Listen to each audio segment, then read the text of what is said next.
This is a Nekko Media podcast.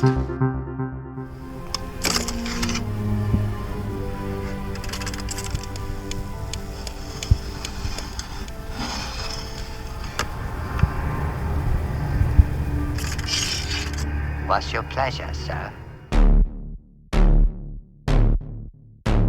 Welcome, cinephiles and Cenobites. I'm your host, Annika P., Cinderella Hellborn and the bringer of chains, Dan Stevens enthusiast, and eggnogaholic. Yes, that be me. Hope you all are having a wonderful week so far. No apologies for the late release. I heard no complaints. Anyway, Mox and Ono brought on a special guest on the show, so this makes the Cinebite that much more special. Filmmaker, writer, a cinephile himself, C.K. Thackery. The three-men talk film in all its glory, story, structure, approach, and blah blah blah blah. It gets deep. They also touch base on C.K.'s work and short film, Friend, in all its iterations. So sit back, get some coffee, and prepare to learn about some indie filmmaking. Schrody's Ladder.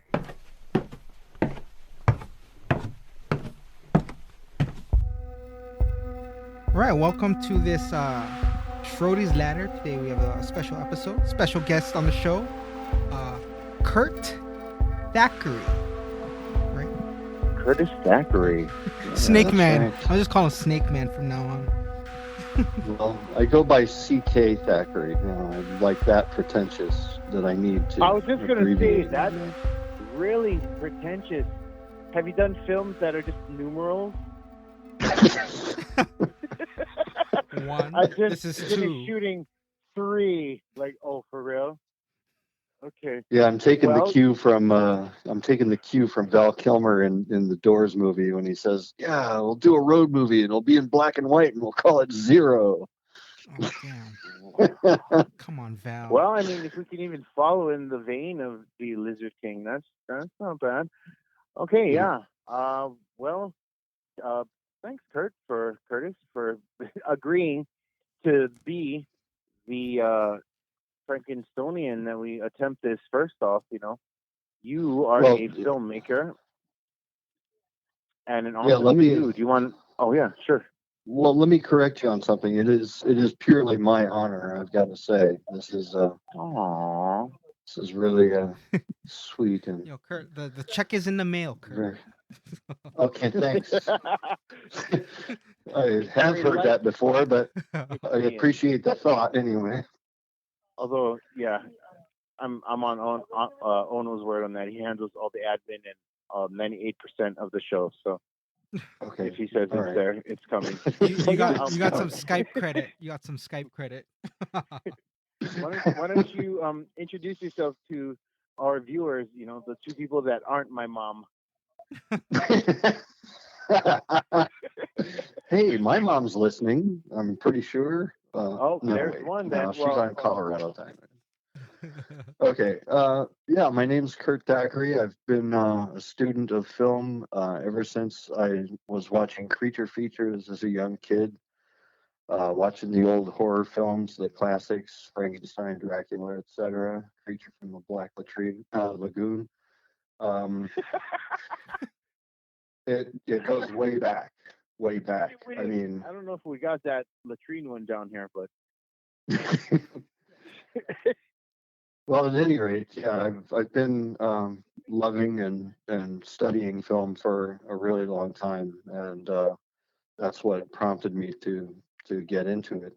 And I always knew that I would in some form or another. And I was always telling my mother, like, one day you'll see my name in the credits of a film, and she's seen my name in the credits plenty of times. Of course, it hasn't really meant much to her.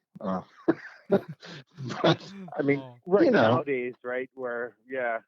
But I feel like you should tell them in the 90s, your mom told you should have moved to, or you should, at that point, move to San Francisco and go do animation because you had the skills to do 3D animation at that point.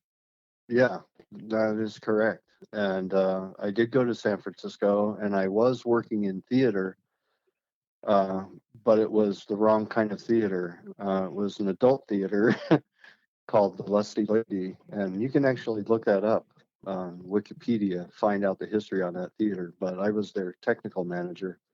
I never ended up going to animation school, but that didn't really stop me because Right. I just started working with a 3D program and taught myself how to use it, and have I feel like, been yeah, working with it ever at since. the time in the 90s, that was the basic, maybe 80% of the way, the path to do that. But nowadays, you can do it on the internet from so many, I guess, trailblazers who are around since then who didn't go to, DreamWorks Academy or whatever the Hmm. fuck. So But you else, know what, Mox, my best advice to give to anybody is, listen if to you your want to mother do and just something, go to porn. yeah, go straight to the porn theaters. You'll make it in the end. Just go down the road of depravity and addiction I and feel all like that, your and mother, spelled it out, but you're the one who put the asterisk and go, well, I think what she meant was San Francisco Porn Theater. right. Hey, man, I'm being guided by the stars. What can I say? I just, throw But caution to the wind. I mean, in No, all but seriousness, I've seen your 3D animation work, and I saw it before. Like, actually, you've been doing this shit before Blender was even a thing. So you had to teach that is, yourself yeah, this, you know, that's non-open true. source, you know. So yeah, I mean, okay, before we get in, I guess the meat of it, what was shit like in the late '90s, early 2000s when there wasn't an open source program? What was modeling and rigging like back then? Oh, it's still in its infancy. When I started out with it, I opened up the program the first time and I realized that you needed help files in order to navigate the help files. Um, it was, Jesus. yeah, it was a lot of math and a lot of geometry, which of course I suck at Oh, both. Geometry, not so much because I'm a pool player, so I kind of get the angle thing. But as far as like the math, I love money. yeah, all the math Make and this shot. stuff You owe me was, 80 million. Yeah, guarantee. yeah. But all the math and stuff was beyond me. So what I did was Right, I right. just took like a basic cube that they had there Uh that huh. you could just like take your mouse and stick it in the middle of the screen and then draw back while left clicking, and you make a cube. And then I started noticing that on the points of these cubes and on these Hmm. simplistic shapes, you could actually pull what's called a vertex and move it in 3D space to shape that cube differently. And I was like, aha. And And that so, that wasn't like a thing that they pointed out in any kind of tutorial, because I feel like now, what they deal tutorials? with the X, Y, Dude, and this Z. was before YouTube. This was before all of that. Like, it didn't come with any in software thing, No, or you guys you Oh did it damn. on no, DOS or no. Shit. You had to. 011100. Please make a cube. So damn, it was all trial Yeah, and error and stuff. yeah. Damn. And then, of course, Yeah, as Jay, he's mad more, old. well, as the internet started to grow and more information was available, yeah, I was Right. able to check stuff out and see what other people were doing. But still, I never relied on like those things to teach me Third necessarily. I party or had to, right, I had to get my fucking hands on it and throw myself into it fully, to become serious about it. did you I'm want to sorry? give a shout out real quick to the first program that I guess you busted your cherry on? You give a Yeah, shout that out to the was, software, or no? it was called Discrete. That's what it was called. Discreet. Yeah, Discrete. So like a And then like they, a dating then they, like a dating app for old Jewish people nowadays. My name's Kurt. I work soup just, house. I like meat woman. I make Discrete layers. cheaters, yeah. .com. Yeah. I'm last. Wow, I've never. even heard of that. I've never. I mean, Well, now it's well, called Autodesk or 3D Max, whichever you prefer. But that's okay. that's Well, what it was called 3D back Max then. has more of a ring. Yeah. That's ridiculous. I mean, nowadays, if it weren't for Blender, people would be having to pony up like 10, 15 grand for the licensing of Maya, to try Right. and make like with Pixar and shit. But I mean, that's the kind of skill set you're coming in when you approach. So, as a filmmaker, was it a necessity thing that you learned the skill set, or was it, you wanted to try and get into animation first before you got into live action and all of that kind of thing? Actually, no, it's the other way around. I mean, I've been like working on student films or working on my own stuff as a kid, like in the neighborhood. I had a friend, Eric Farwell. Hey, Eric, if you're out there, he's got to be like 56. I don't know if he's like listening to the internet or what. But anyway, he and I used to make Monty Python style animations where we'd cut up magazines and Nice. and put like female lips, from like a Vogue cover onto a guy's face from the TV guide, and like do. This just went in a very different direction, but very creative. Yeah. So, I've been at this, and wanting to do this kind of thing, for so long, like I said, from way back when. And I was, by the way, the AV nerd in my junior high school. Oh God, I came on much later. Like, oh wow, when you were getting started, was it like the what they call it, the Super 8 kind of deal? Oh yeah, nice. 8mm and Super 8, yeah. Oh wow, that shit is expensive. I have a roll from 2008. I still have not developed. Oh, we have to see that. Is it like your 13th murder? Actually, you're on it. You're on it. Well, it was back then when I was getting started. This was before things were so-called viral. So, I went around with my hoodie and my little Super 8 high 8 thing, recording everything. So yeah, I got a couple of murders on there. But yeah, you're on it too. I think we were location scouting for, Jesus or Kelvin or something. So. Oh, yeah. I remember that now. Holy crap. Yeah. Yeah, get it developed now. Did you have to pay, when you were getting started, did you go through like the actual process of developing and exposing film and having to fucking cut it on the whole stuff? Really? God damn. Yeah, of course. That was the only way to do it back then. There was no digital anything. It was pure film and pure editing. That's just how I cut my teeth on the editing and figuring it out, and like how to make things disappear and how to double expose the film by putting a black sheet of paper over half the lens and then winding the film back and winding the film back and having the actor come back, or leave the shot, whatever it is, whichever direction.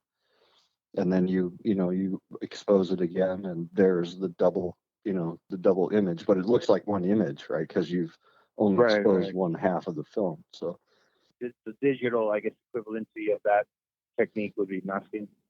Right, except the difference is you're talking about construction paper over the lens as opposed to like actually using vertices in a digital program where you can accurately mask out somebody's fingers on their hand. That was not possible back then. Or it would have been, but you would have had to paint each frame individually, which we also did too, by the way. We did a bit of that. We took safety pins and we scratched out like laser beams coming out of our eyes, but we had to scratch into the film like each frame, so you did like a micrometer of coming out of one eyeball, then you'd advance to the next frame and you do 2 micrometers, second, right. Right. It was a process. Wasted. We just pretended with a bat. That was my sword / cannon / key to the princess and all of that. Damn it. Oh, you kids. You kids and your crazy games. Yeah, I know. Processing film, is it kind of like processing the film from like a camera, like photography? Is it that same Yeah, process? it is that same process. However, we didn't handle that. What we did is we dropped it off at the neighborhood grocery store that had a film lab pickup, Oh, okay, okay. and we would spend the 850 or whatever in the hell it was to get it processed, and we'd get it back like in the next week, and we'd be all excited and we'd throw it on his projector. His dad had like Next bought him a week. whole rig. Yeah, it Wow. took about a week What did your Instagram to get followers about do 5 in a minutes whole of week? film. This Yes, actually isn't on my list, but I kind of just want to ask, like, where does your, I guess, aesthetic or maybe your emotional anchor in the creepy, other shit come from? Well, Be it let me tell horror, be you. it Let me tell you. I think I'm not like Hitchcock in that I share his brilliance, but I am like him in that when he was a little boy, his father took him to a jail cell with a note, for him to give to the jailer. And he passes off the note to the jailer, and the jailer takes him back and locks him in a cell for 5 minutes. And this is when he was like 5 years old. Oh, And then when he came, when the father came, his father came to get him out of jail, he said, "Now this is what happens to bad little boys when they do wrong." And ever since then, he's been terrified of policemen. Right? I mean, up until he died, he and he really was a had a white thing about story man. right. Exactly. And so if you were white and afraid of the policeman, that was something. Anyway, so his whole thing was he liked, that feeling, not for himself, but Oh, he knew what it was, and and he knew got that it such was a fun. release, and knew, yeah, that it could be fun. That, when you see people walk out of a theater, most of the time they're laughing, and it's because they've been on this roller coaster ride and they've been scared shitless, out of their minds the whole ride. But then when it stops, they get off and they laugh. And so he realized that it's, a really powerful tool to be scared. And I kind of realized that too at a young age. And this is before, of course, that I knew anything about Hitchcock. But I used to do, I don't know if you guys have ever done this as kids, but I Probably used to not take it very so much. far. Yeah, probably not. Um, I had a normal uh, childhood. I watched yeah, well, cartoons, we'll see here. We'll went to see. church. Yeah. So what I would do is I would walk past a mirror in the dark and I would make a face at myself and scare myself, Oh, so okay. that I would run to the living room where there was lots of light, But I loved doing that. And I knew somehow, subconsciously or whatever, that it was fun. It was fun to be Right, scared. right. And Oh, and like I said, like all the old horror films, all the stuff with the monsters, the rubber monsters and shit, didn't really cut it for me. I mean, I would still watch them, I'd still be entertained by them. But the ones that really got me going, were the heavy drama, the suspenseful ones. psychological or Yeah, closer to home, um, kind of human monster, I guess. right, exactly. Something that's definitely, more plausible, because that is real horror to me. Possible. Something that is living next Yeah, door to yeah, you, yeah. something that lives next door to you that can turn on a dime, is what oh is yeah, I really agree. scary to me. You know? I feel there is still room for your old ass sensibilities. Films like It Comes at Night, I very much feel share your aesthetic and maybe theory. It's very scary, even Hmm. though nothing happens. Um, there's no monster. The monster is us. And in Yeah, watching ourselves unravel, you know, that string of yarn just keeps going until it, leaves us as holding the knife and like, oh, we creature. And that's yeah, interesting. And it's it can get thick on tension wise, but I kind of just actually like a wolf man, or like a shark or dragon. You hmm, know, I guess I relate to that quicker, and maybe because it is less scaring and less close to home. and also maybe because you have to less identify or think about it, or maybe just shit happens quicker. Right. Or you don't need a manual to go with the film. I mean, it's pretty straightforward and kind of up front. And that is a lot of it too. Like, I guess too. Also, when you spend your time looking for, okay, when's the monster going to come in? You're actually missing the beats of cinema. And I know that happened with a lot of the films on that Hitchcock compendium that I borrowed from you. I'm like, okay, yeah, The Birds is dope, Psycho is dope, but what's all this other shit? Oh, I actually did like Rear View, even though I Rear Window. Ridiculous. Yeah, Rear Window. Yeah. Yeah. What was ridiculous about it? Oh, here we go. Oh no, Okay. This is where Mox and I like. You haven't even gotten to the questions yet. Not to piss off every film buff ever, but I mean, realistically speaking, you got broken legs, and this guy's gonna try and murder you, and you're like trying to blind him with the fucking flashes of your camera. Flash bulb. Hey, look, that was it was only due to because he didn't have a machete handy right next to the wheelchair. That's the only reason that happened that way. You realize that, right? It was because it was right next to his lap. I feel that. I like that guy, whatever his name, Jimmy something. Jimmy Stewart. I thought that was clever of him, but I'm still like, if he witnessed my murder, I'm gonna kill him right now, even though I can't see him. And he nearly did. I mean, it was, by happenstance that he was able to make a noise loud enough for the neighborhood to wake up and come to his rescue.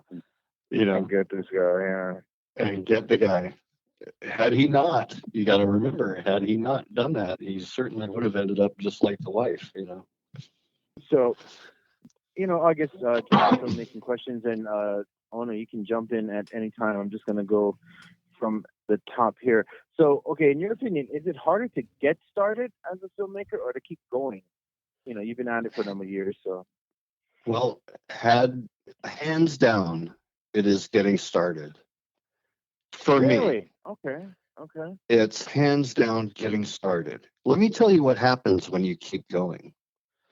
I'm sure, I don't know if your audience is aware of this yet, but you were actually a part of the first version of the film we're going to talk about later. And that's a story in itself. Because there are 3 versions of that film, and I'll talk a little bit about that later on. But nice. So you were involved in the first version of the film, and we had a 9 iteration. Yeah, and we had a shit ton of fun, didn't we? I mean, it was, Then it seemed like it. Out on every shoot. No, yeah, not. And the machete. Well, here's the thing. Here's my point about that, and that is, as a director, I never consider myself to be anything more than a crew member. I mean, the only difference between myself and the guy who's bringing in the crafty is the fact that I happen to know what's going to come next. That's the only difference. And I think that if you disassociate yourself from the people that you're involved with, then you're not having fun. And my whole thing is, if you're not having fun, why are you here? Well, definitely, right at this level of the no budget where it's mostly volunteering of time. Even with money, I'm telling you, man, I've worked on budgeted projects too. I have not written down yet. And I worked for a corporate affiliate there in Honolulu for 12 years. And some guys sitting in that director's chair is a complete and utter asshole, whereas I would sit there and talk to my crew members on an even keel. Even when the shit was hitting the fan, I still managed to keep my composure and just, very level-headedly would convey what I needed to convey. Like, camera 2, can you just, move it up a skosh, woof, when he moves it up, I'd say, woof, that's enough, things like that. It's a lot easier to attract a lot of flies with honey than it is with vinegar. That's always been my thing. So to answer the question, about getting started. The reason it's easier to get or harder to get started is because now you have to figure out what your game plan is. You know, Okay. you have to, first of all, you have to have a story. You know, you have to have a story that's there, and then you have to I guess figure out. I should have said, is it harder to get started as I guess the filmmaker in charge rather than just showing up at somebody's Craigslist shoot and be like, I'll hold this right. Oh yeah, this is going to be fun. No, Right. as a filmmaker, no, that's how I took it. Yeah, that's how I took it. And you're having to coordinate all this stuff, and you have to find people that are reliable, etc. You know, it's a lot easier when there's a paycheck involved. You know, but still, even when there is a paycheck involved, it's still harder to like get everybody on the same page because you're talking about not just one brain, you're talking about several, and everybody's got an idea or they've got, you know, something better they'd rather do or whatever, you know, whatever the case may be. Yeah, or yeah, exactly. So you've got to like take in everybody's egos and everybody's situations and sort of temper them out, you know, hammer them all out to where you're all working as one, you know, for. And you got to hear the guy who's giving you the craft services tell you his theory on blocking and how to count tea or whatever the fuck. It's like, thank you. Could I just have that cheese? It's just pretty much how I handle it. Thanks. You know, I appreciate it. Now, can I? Pass me the cheese. That's pretty much it for me.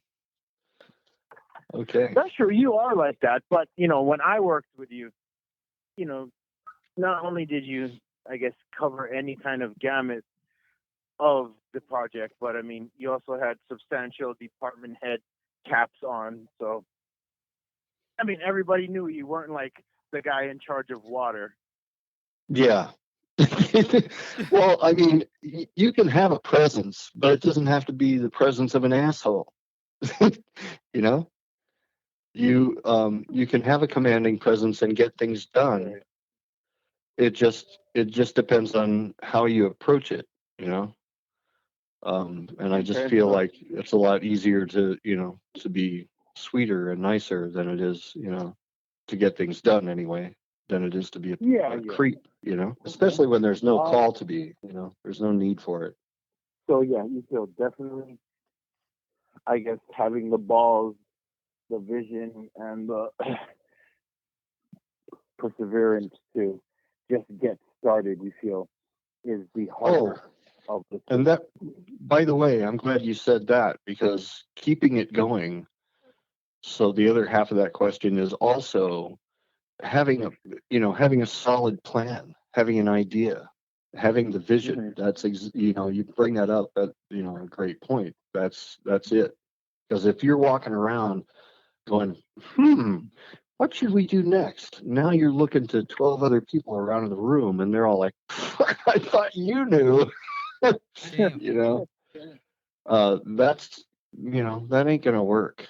So you do need to have a plan. You need to know what it is that you're doing. Absolutely.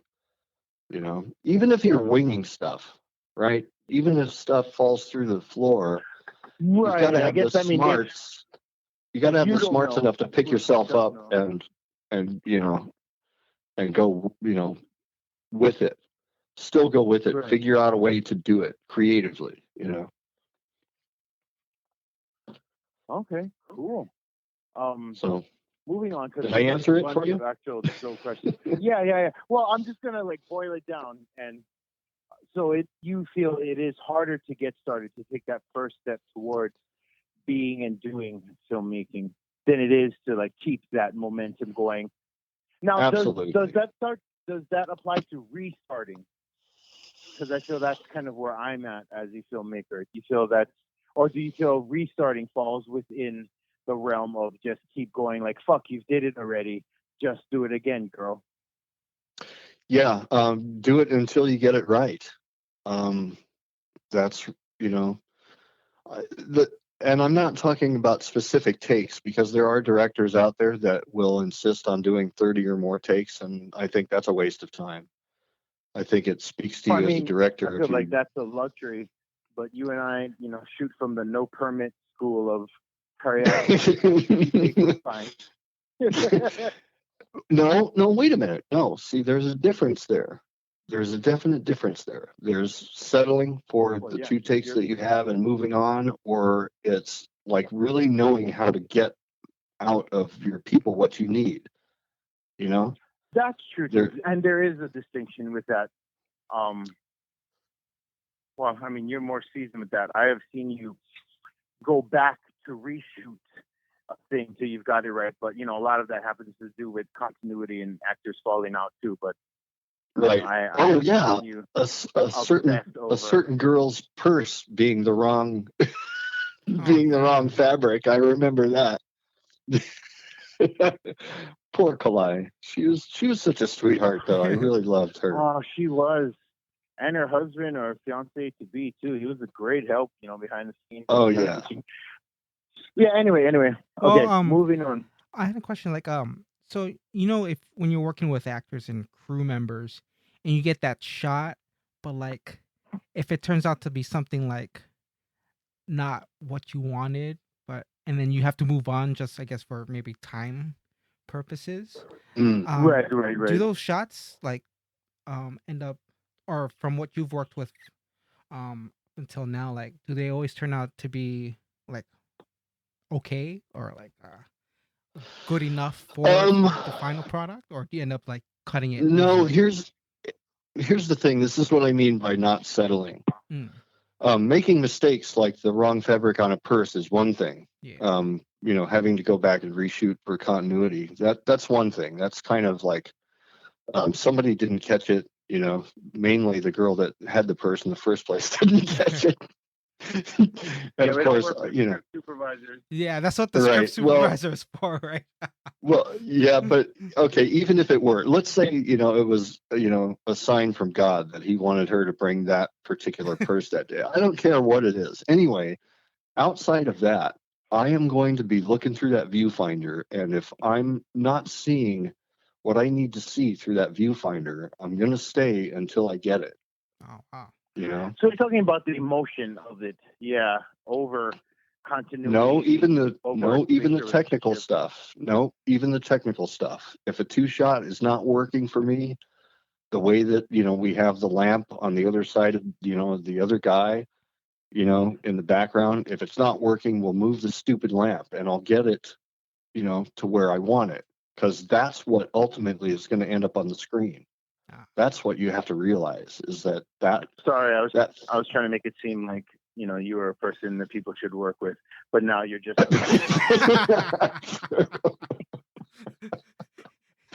Don't waste your time. I'm until 4 a.m. I'm gonna be a pain in the ass that way. No. Oh, but here's the thing, though. I've never experienced that with you, but yeah.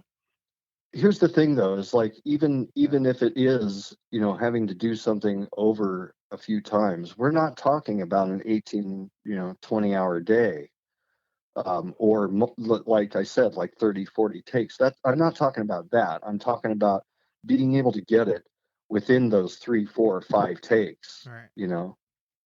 That's it. And you have to, like I said, you have to know what it is that you're looking at through that viewfinder, and realizing that that's ultimately what's going to be up on the screen. I feel like the questions I came up with are just ridiculous, because now this is leading to other questions. Now I want to ask you, like,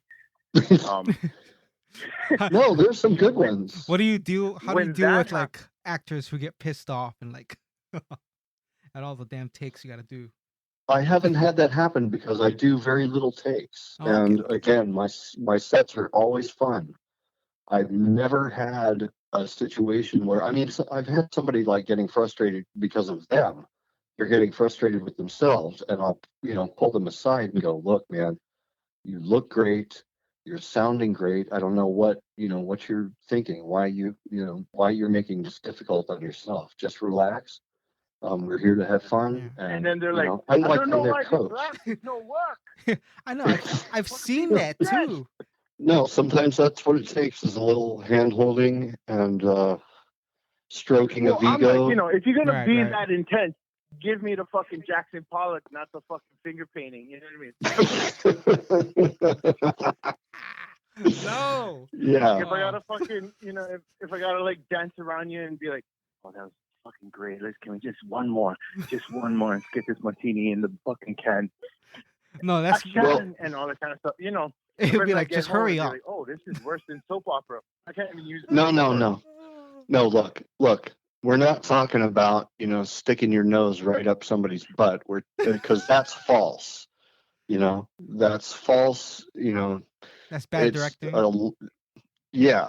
What you need to do is really be honest and let them know that okay, so we're on a bit of a time crunch here, but I'm not yelling at you. Let's just do it again. Just relax. There are all kinds of ways to approach it in a positive way where you're not like, oh, you are brilliant.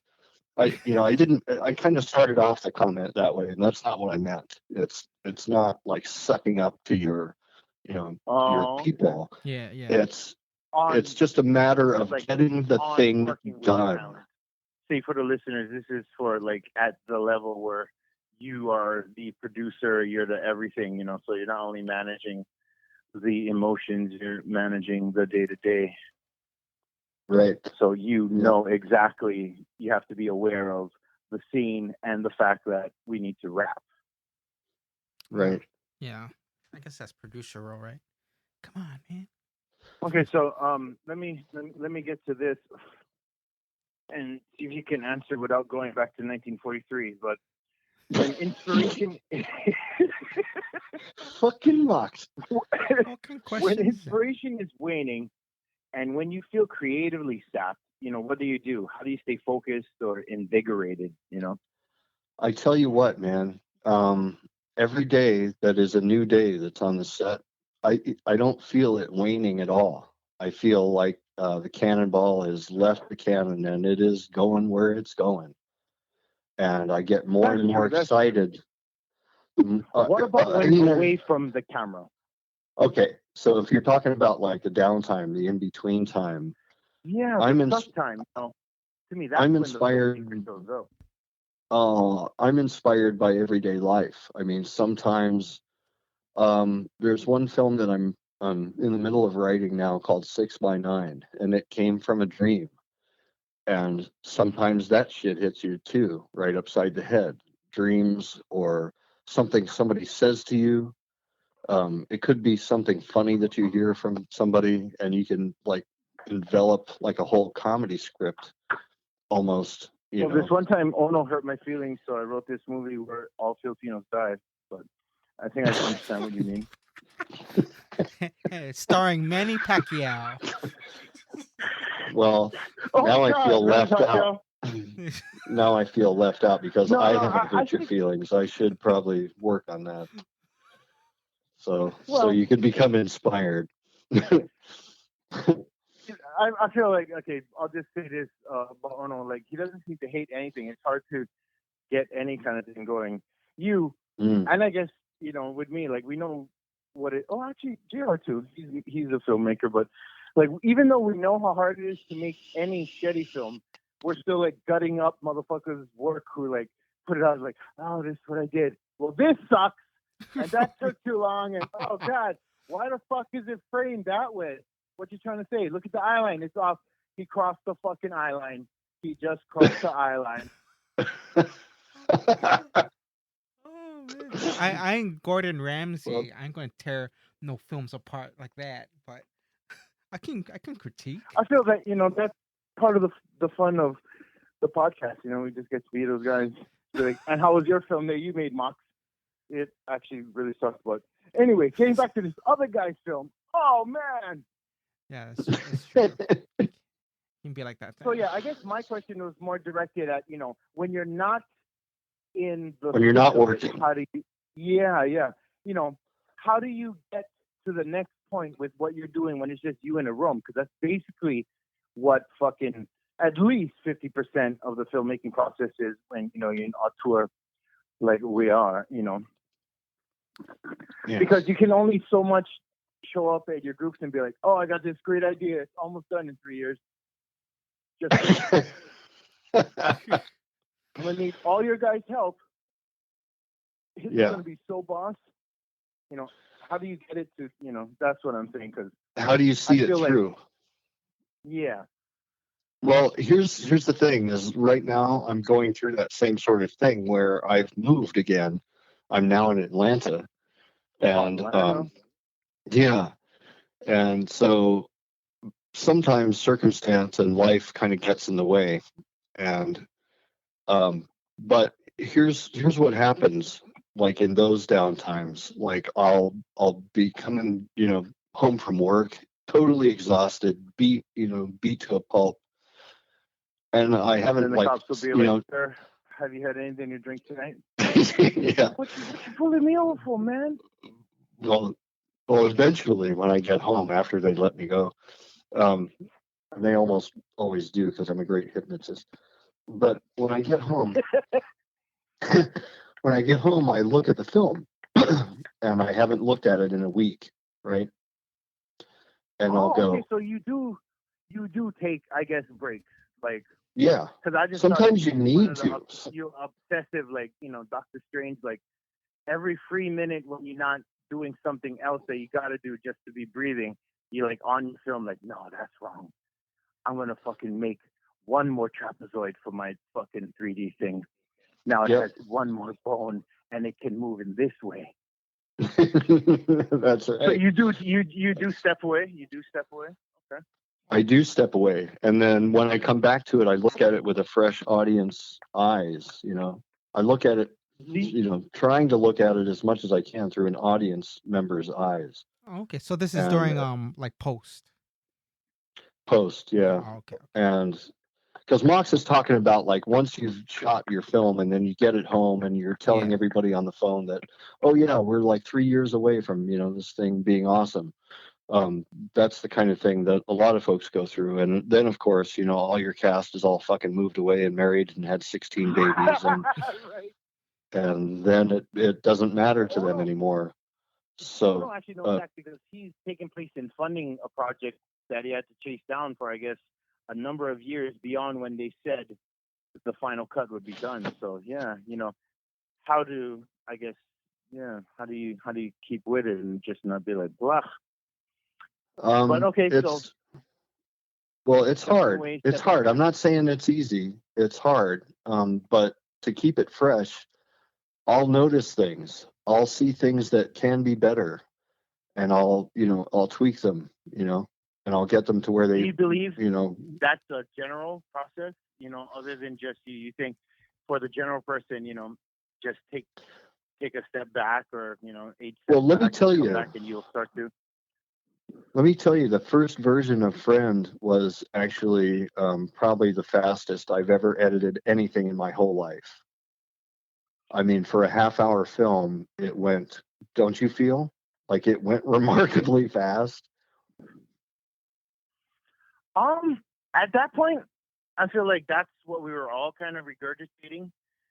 Not that it yielded the best results, but I feel like it was the quickest of your iterations of this film. And when we get to I just mean like being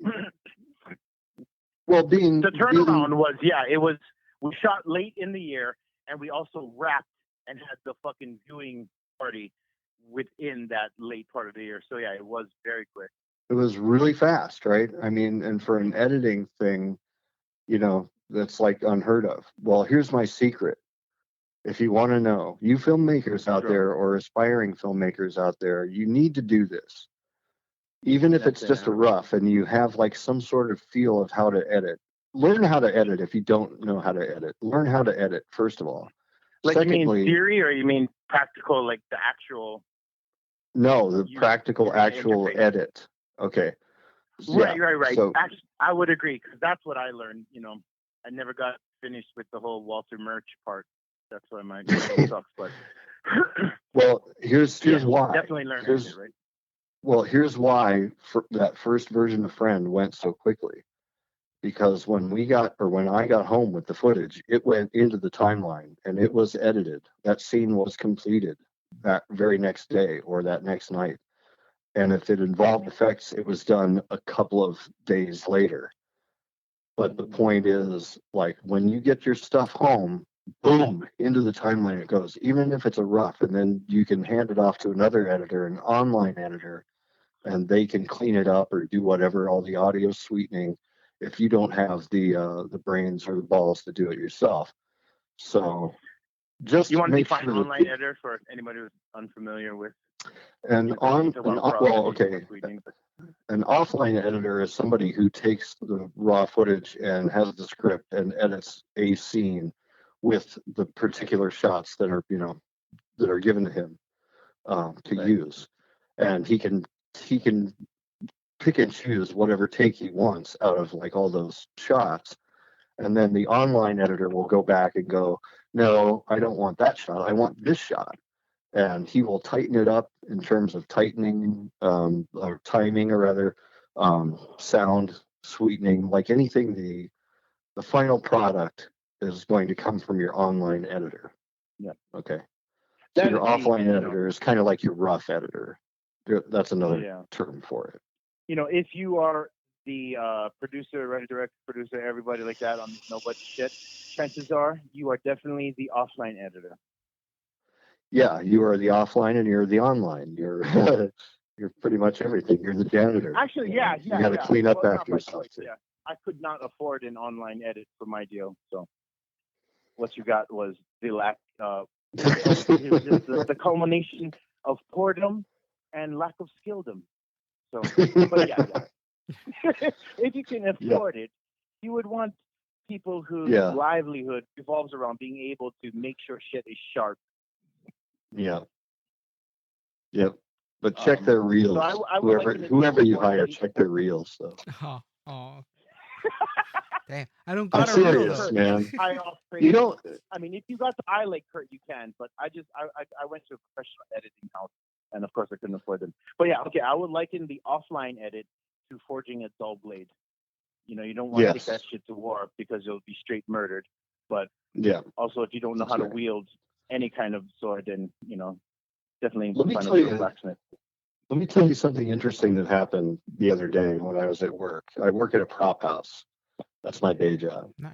And so, it's pretty cool. We have a bunch of different props. We have like a lampshade from A Christmas Story, the thing that came in the mail for the leg.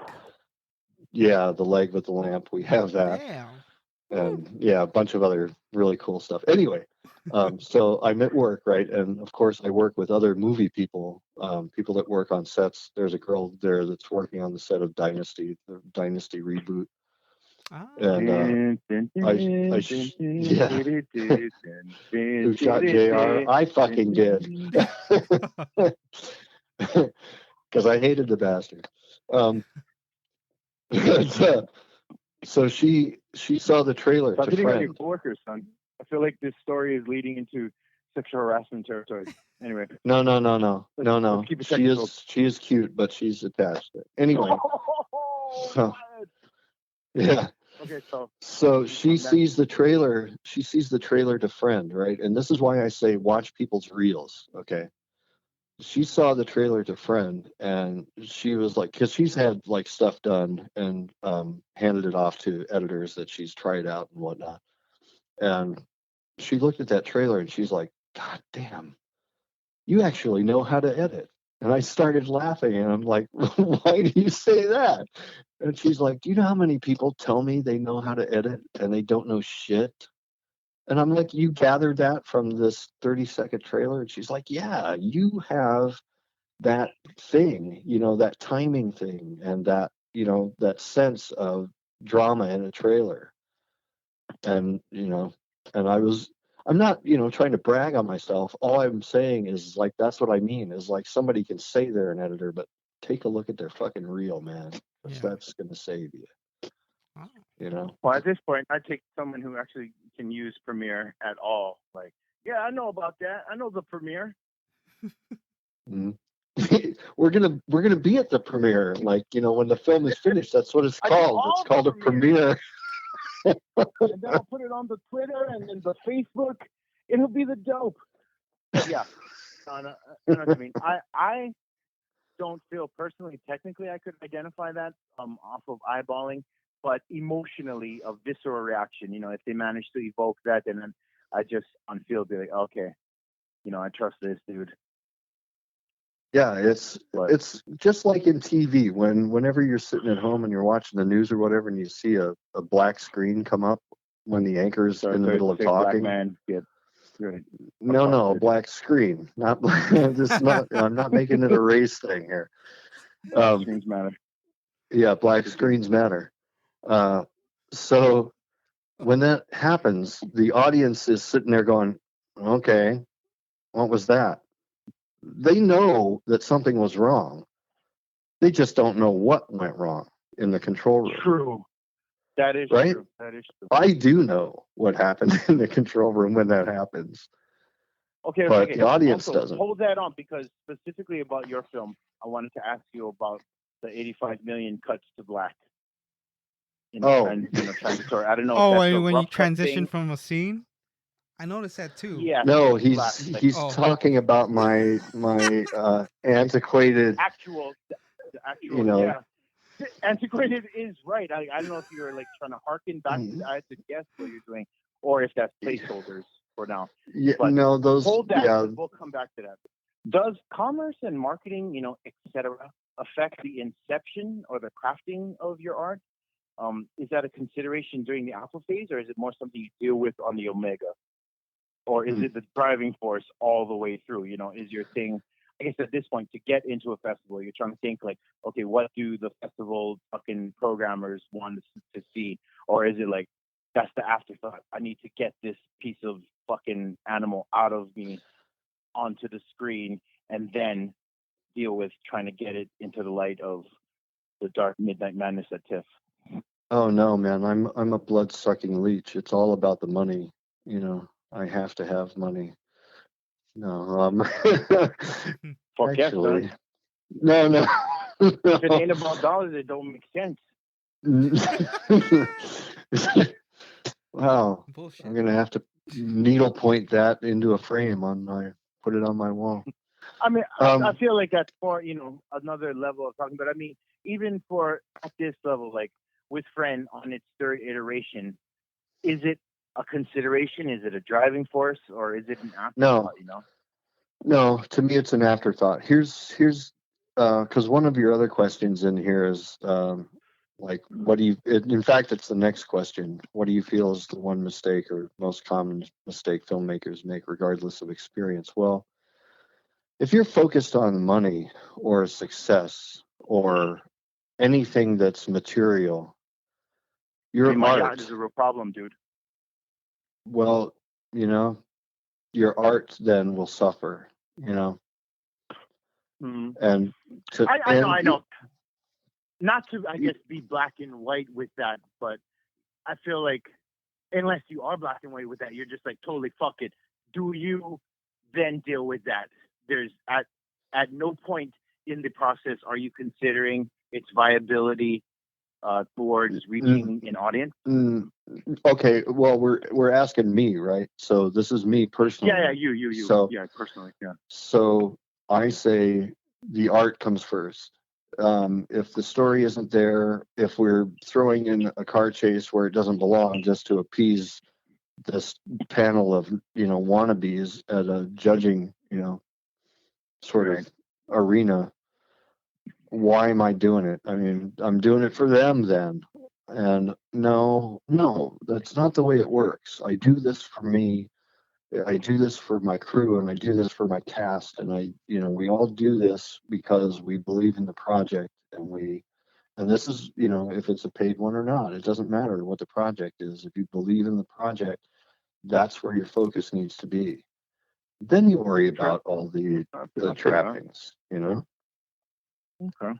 So yeah, I guess getting to the next question, you feel that is the one mistake or the most common mistake filmmakers, regardless of the experience, make, is that trying to guess what an audience, whatever the audience is, will like, and trying to tailor making it more of a product than a creation. Okay, I wanted to answer that question with several answers. there are many mistakes that filmmakers Right. I'm just asking for one. You feel like in the one guy who there, does I don't think camera versus and also Steven Spielberg. right. I just don't feel like there is just one. That's what I'm saying. Is I don't think that there is a one end all beat all mistake that everybody makes. I don't think that's true. I think there are several factors that go into a mistake. And one of those is selling out. And that is, like you say, or like we're talking about, is making your art for somebody else instead of yourself. Okay, that's one. Another really common one to me is like beating people over the head with stuff. This film I was just watching this about this Russian serial killer Chikatilo. It's called Evelenko with Malcolm McDowell. This film beat you over the head with so much stuff, and I'm just like, God, man, I saw this whole movie coming from a mile away, and that's huge. There's no mystery to it. There's no, why am I watching this movie if I already know what's happening? What's in it for me? What entertainment is there at all? I feel like that is a foreign movie. I feel like foreign movies are less obvious with the repetitious beating over the head. Was it in like a foreign movie? It was Italian made, yeah. So I guess. Oh God, them Italians I feel have no middle ground. It's either genius or it's just splash. Yeah. I think So you're this would be the right. French films too. German films. There's American films. Anybody It's but kind America. of across the board. Huh? What was that? I feel like if America excels at anything, it's middle of the road movies that make you feel nothing. 2 hours later, you're like, that was good popcorn. I wonder if they'll do a sequel. Like, oh fuck, I gotta change my thing. I gotta charge my phone. That was the worst movie I ever seen. Or like, you know what? I'm gonna be nicer to everyone that I see in the world because we're all connected. It's just like, oh fuck, where am I parked? Yeah. Thank you. Yeah, I feel you on that one. No, there's a lot of meh apathy, from my attitude. It takes a few years for a film to come in front of my eyes that I actually like. I don't see a film every weekend. I don't run to the theater every time, like 30 million people say you have to see this film. It either interests me or it doesn't. I tend not to go. Huh? Hipster. I said 90% probably doesn't hipster. You and Ono. I don't know. I don't like superhero movies. I'm like, for real? What? Yeah, I don't know what's the Guardian of a Galaxy. Shit. I don't watch Marvel. I'm like, for real? Come on, man. See, those are the manufactured movies. Those are the sellouts. Wow. Oh, now he talks shit. Now he got a film opinion. Oh. Okay. Hey, Mox, is your back turned? Oh, man. You guys texting behind my back? Son of a... Okay. So,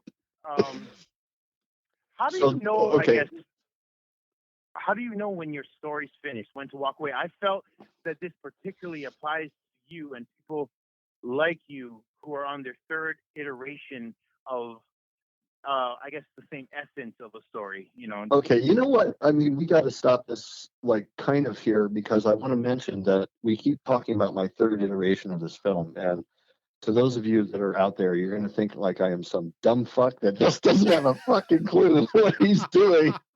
This is like 3 times he's making this stupid film. What is wrong with him?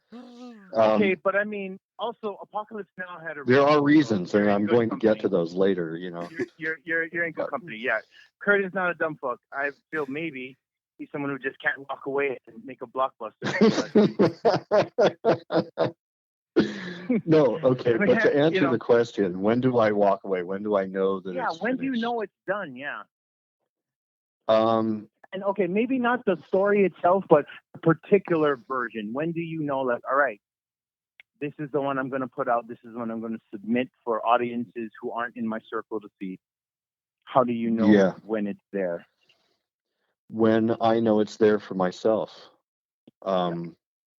Because again, I try to look as much as I possibly can with an audience member's eyes and as a film fanatic's eyes. I don't look at my own stuff going, hey, that was fucking cool.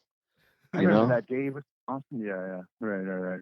I don't do that. I look at it. Do you find like, it easy to compartmentalize or to distance yourself from it and watch it? I guess from that objective perspective. Yeah, you know how I got that training was in news and shooting news and some of the stuff I had to all the cover. people getting murdered, and you're like, I'm just the guy, just filming. I'm just the guy. Go ahead and cry. I'm here with the viewfinder, and that's all it is. And then I'll go home. And I know it sounds crass and cruel, but if you don't take that attitude, you start to go psycho. Let me just ask this on the list, because you come from that background, which I guess is close to verite. Do you try to add that into the casting of your movies to try and absolutely as shit that is happening versus something that is being carefully crafted, like I mean, you can tell when you're watching something that's unfolding versus something that has been designed. Now you know exactly what was wrong with the first version of Friend.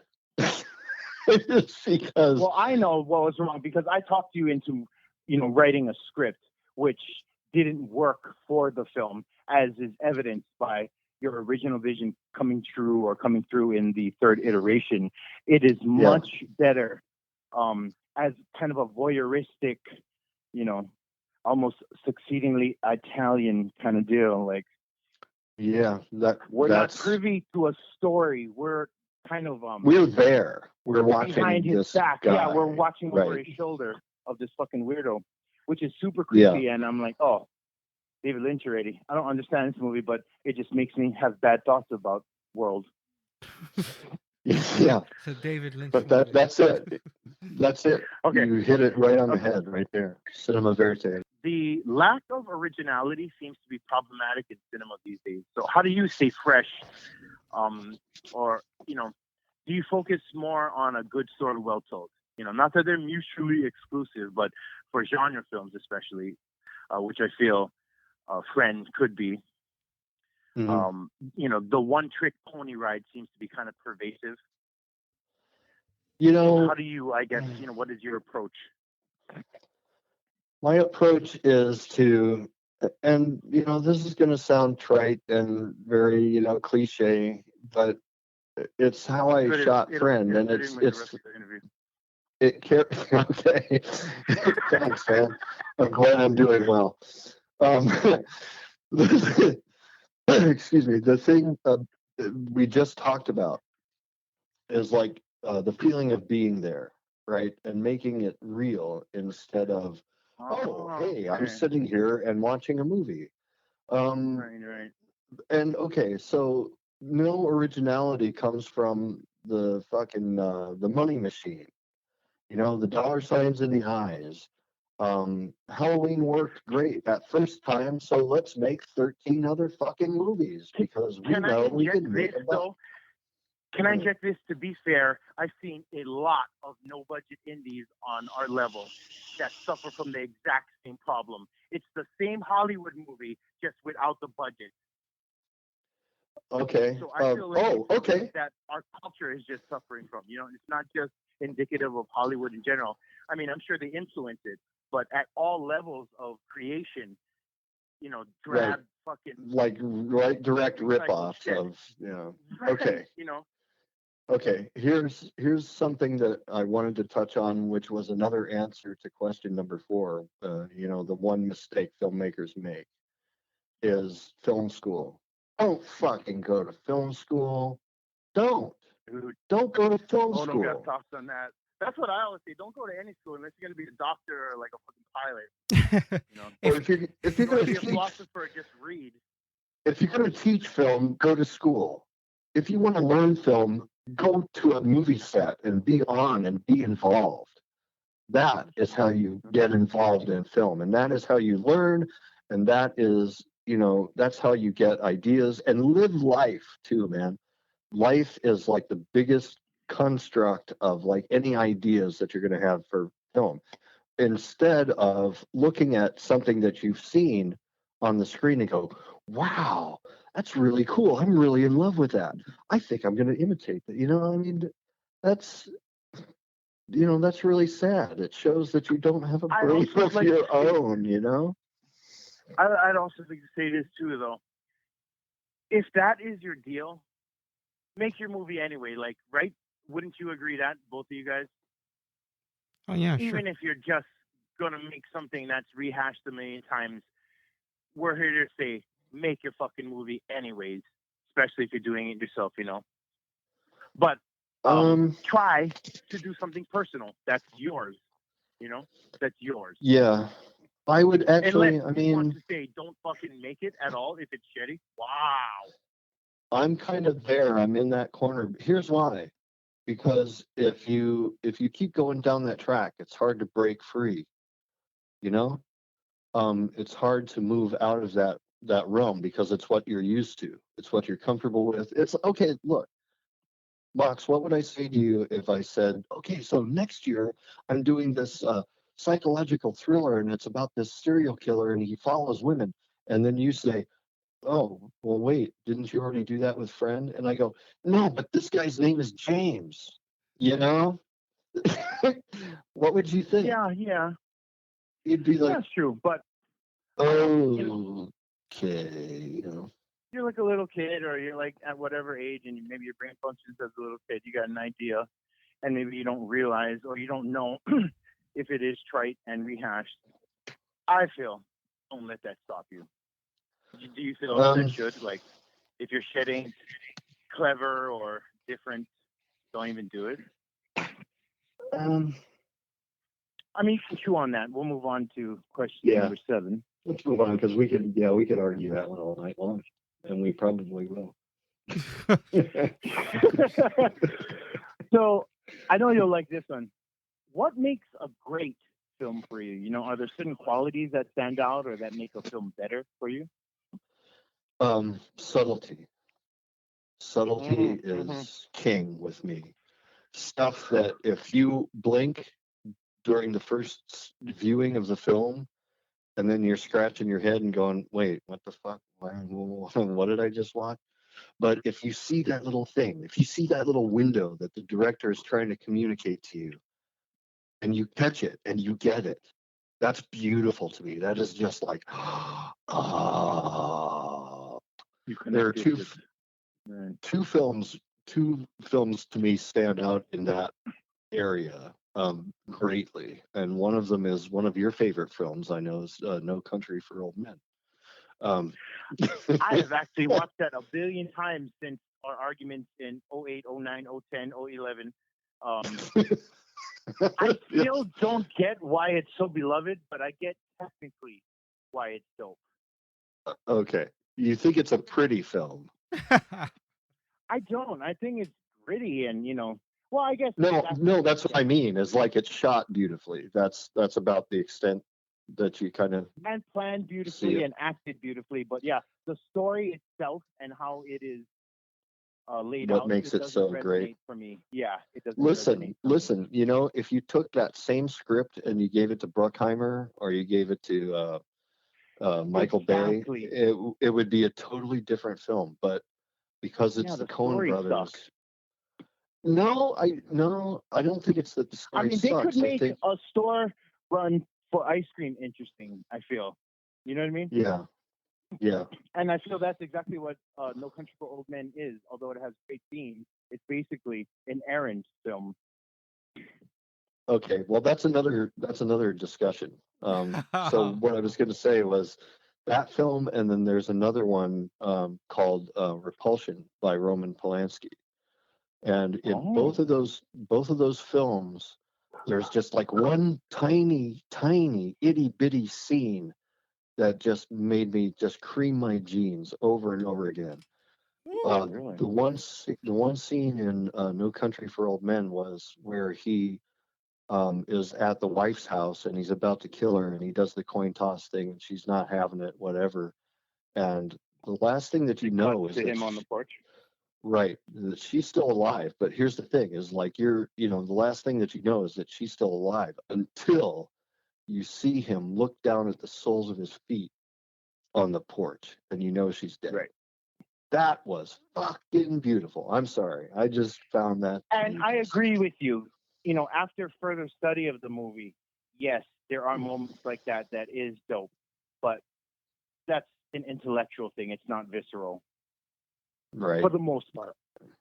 Yeah, they didn't have a car chase right in the middle of that scene, so you were No, that can be well, it needed to occur because logically this would have happened. No, I feel like don't make me think too much, motherfucker. Make me feel when the dog gets shot. Or give I me a feel monster. that the dog Please. got shot.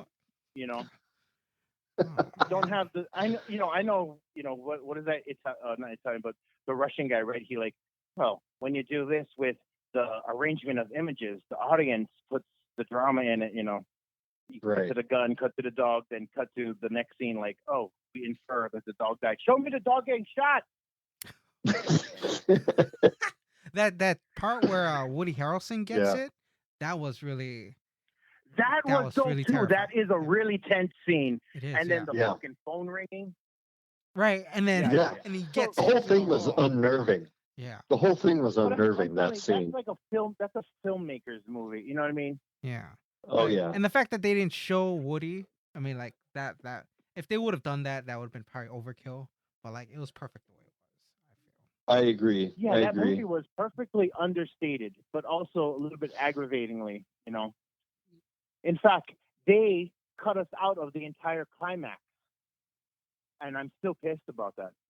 All right. Well, we'll get to that, another time. Yeah. But that's whatever. But no. That's great answers.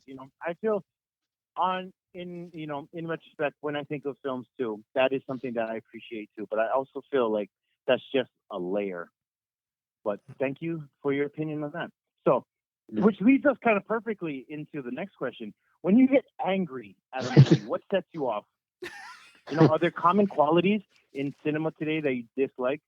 And is there something that you personally try to subvert or avoid or rebel against in your personal work? Mm-hmm. Oh yes. I feel you kind of touched on that, in some of the answers of the other ones, but. Well, no, this is kind of a little bit of a different category for me.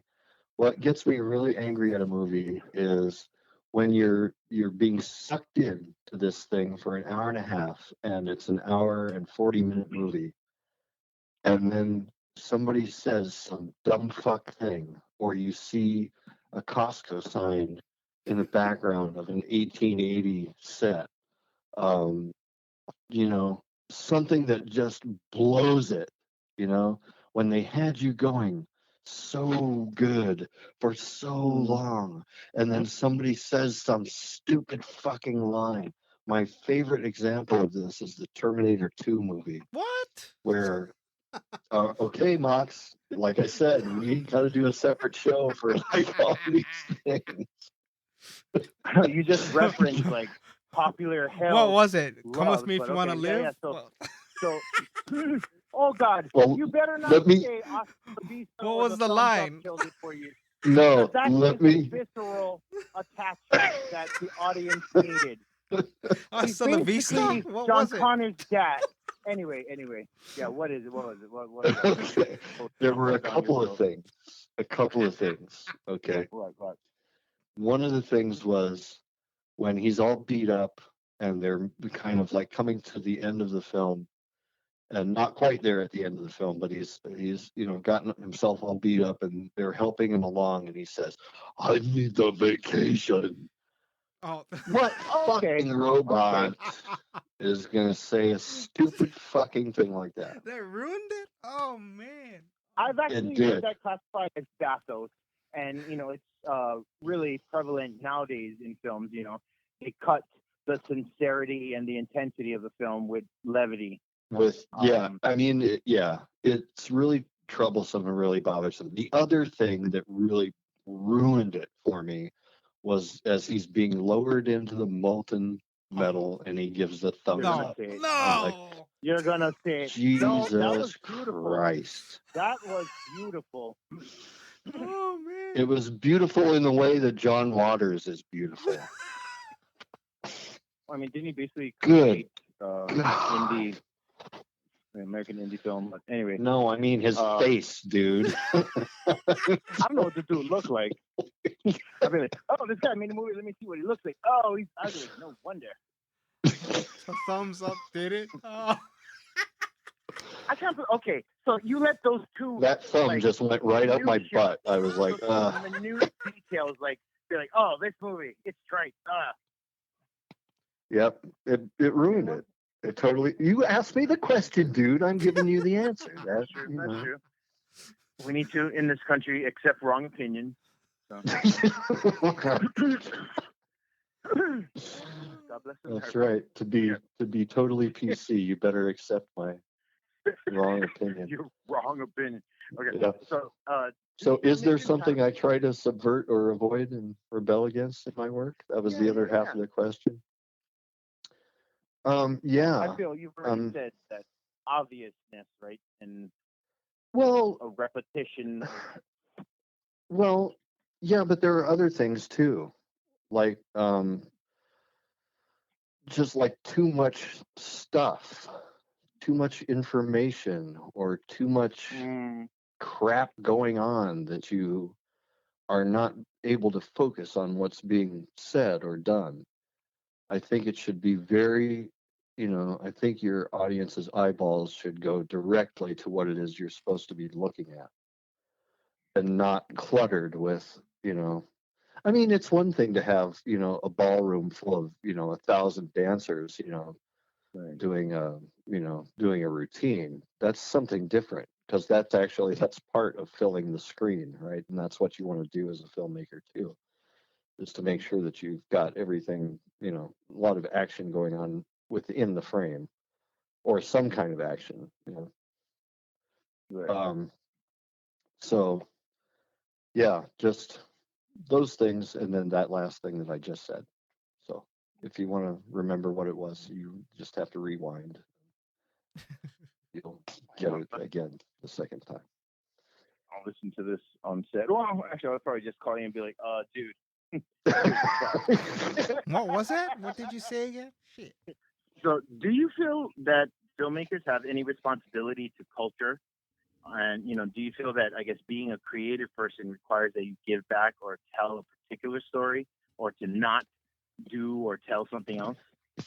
I just watched a rather fascinating documentary on the making of A Clockwork Orange, and oh, wow. a lot of the backstory that went with it, threats on Stanley Kubrick's family's lives. Really? There were all kinds of nasty things that went on around that film at the time that it was made. There's tons of violence, tons of sex, tons of philosophical ideas thrown at you. God damn, there was a lot to take in on that film. It was an emotional. That's true. I was kind of blown away by the rape musical. Yeah, it was a rape musical. And believe it or not, there are instances of humor in it. In fact, that first rape scene where he does this dancing or singing in the rain dance routine. Yeah.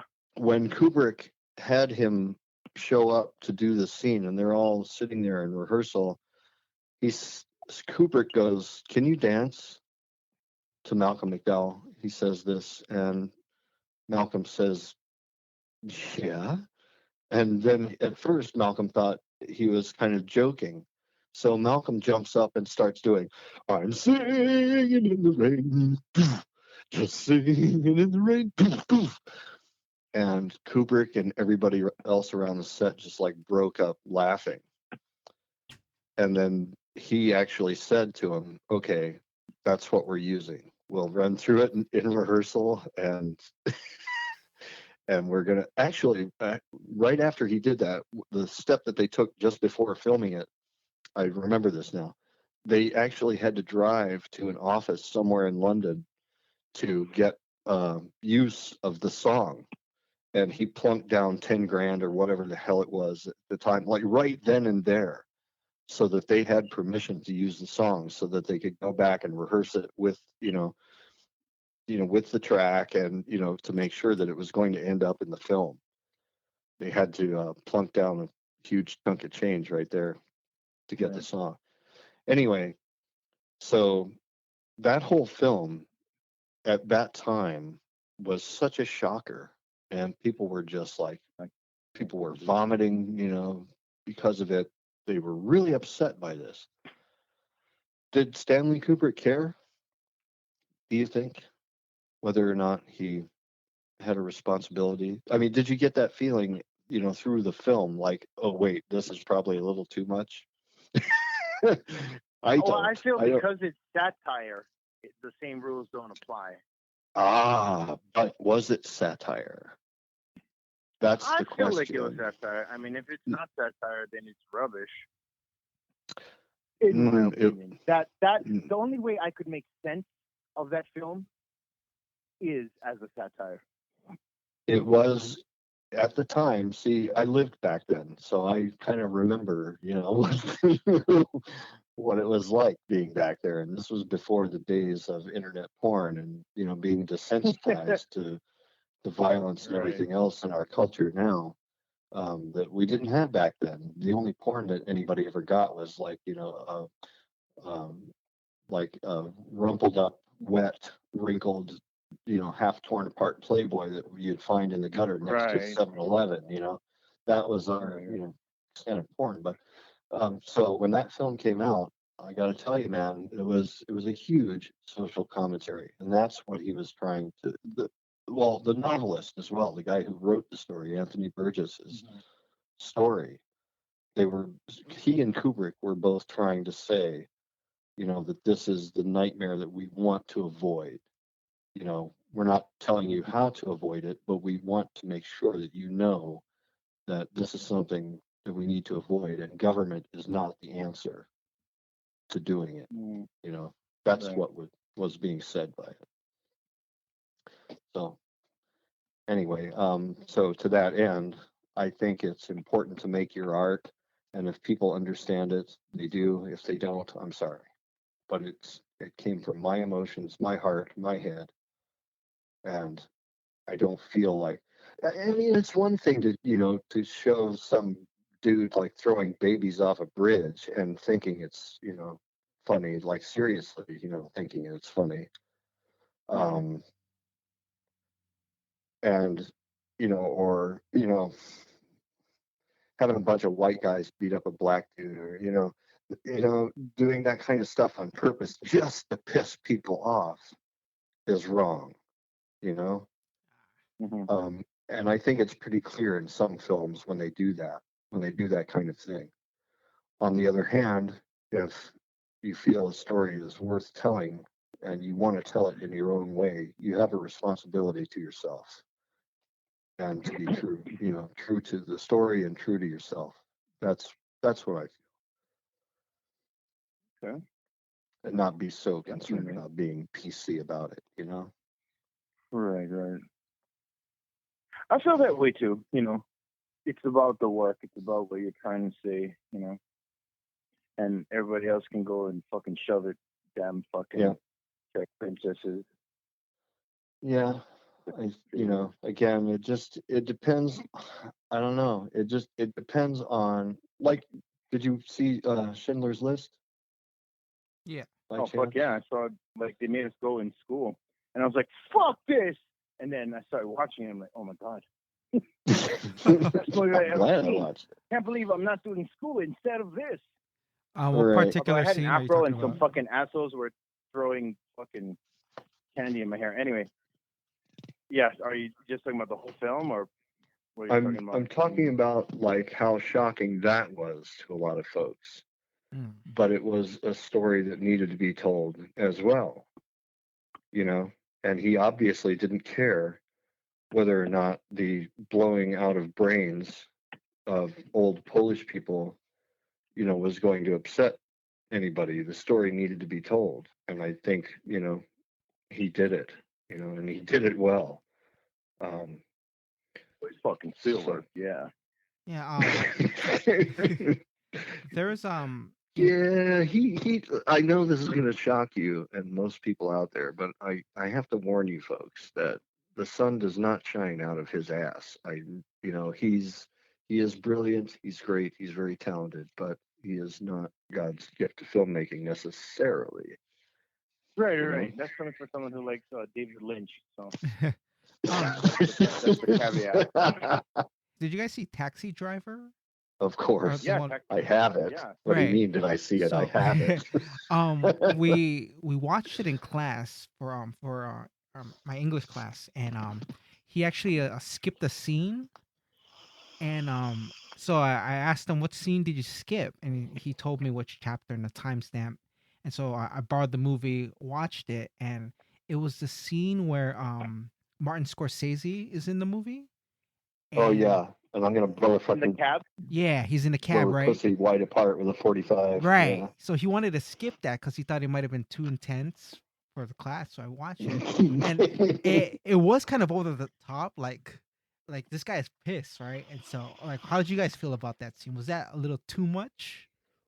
You think, or was that, I guess, just I feel like normal that whole for a entire Scorsese film was movie? subversive. So I didn't feel uh taken aback by it. Mm. Also, by the time by the time I saw Taxi Driver, By the time I call pretty dat. I've seen people getting ripped apart for like no reason in movies. So Right. Right. that wasn't something that I was like, ooh, why'd they hit you that? Plus, I feel like when I see movies from that time, they all look serious. Mm. But and then you get to the ending, and that was so violent. Like I got chills from watching that. My skin crawled on that one. Yeah. Okay, there you go. There's one for your list, your skin crawl list, for sure. Coming Which we'll up. get to too. Actually, yeah, it was pretty skin crawly. The only reason I didn't include it is because I have yet to see it in its entirety. I've only seen it like Pulp Fiction. Oh, in yeah. bits.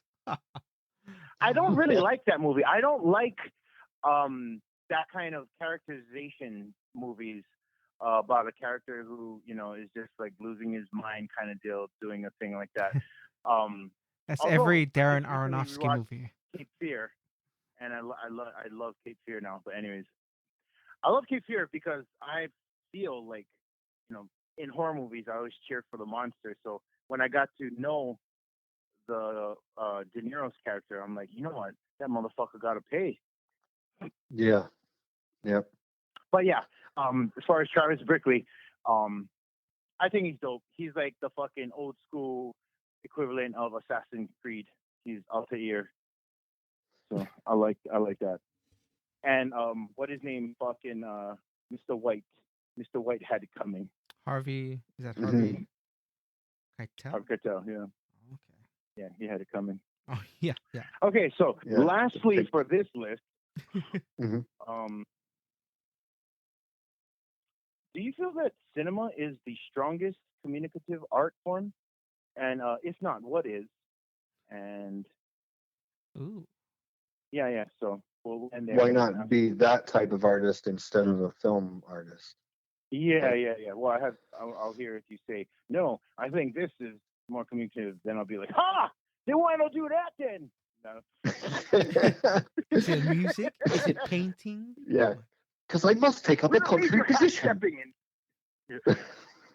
So I mean, Okay. I believe that any art form at all is the strongest communicative art form.